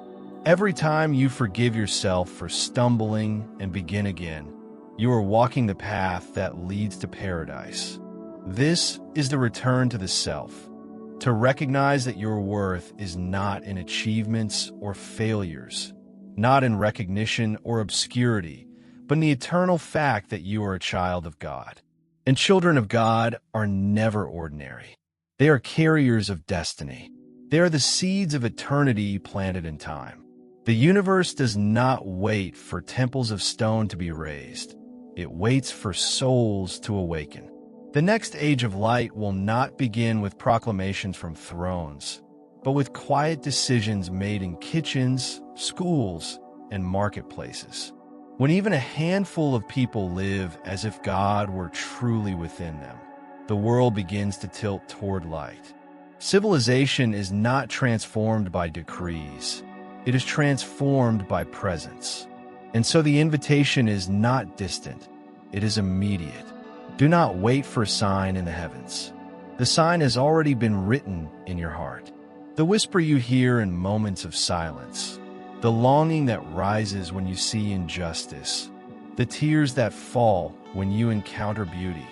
These are not accidents. They are reminders that you are already part of something eternal. To live as a temple is to honor those reminders, to let them shape your choices until your very life becomes a testimony of the divine. This is why the great teachers, the prophets, the mystics all spoke of the kingdom within. They knew that no structure, no institution, no outer authority could contain the living presence of God. And they knew that when even a few dared to live from that inner fire, whole cultures could be changed. You are called to be such a bearer of fire, not in arrogance, not in spectacle, but in the humility of daily faithfulness. Do not underestimate the power of a single soul aligned with eternity.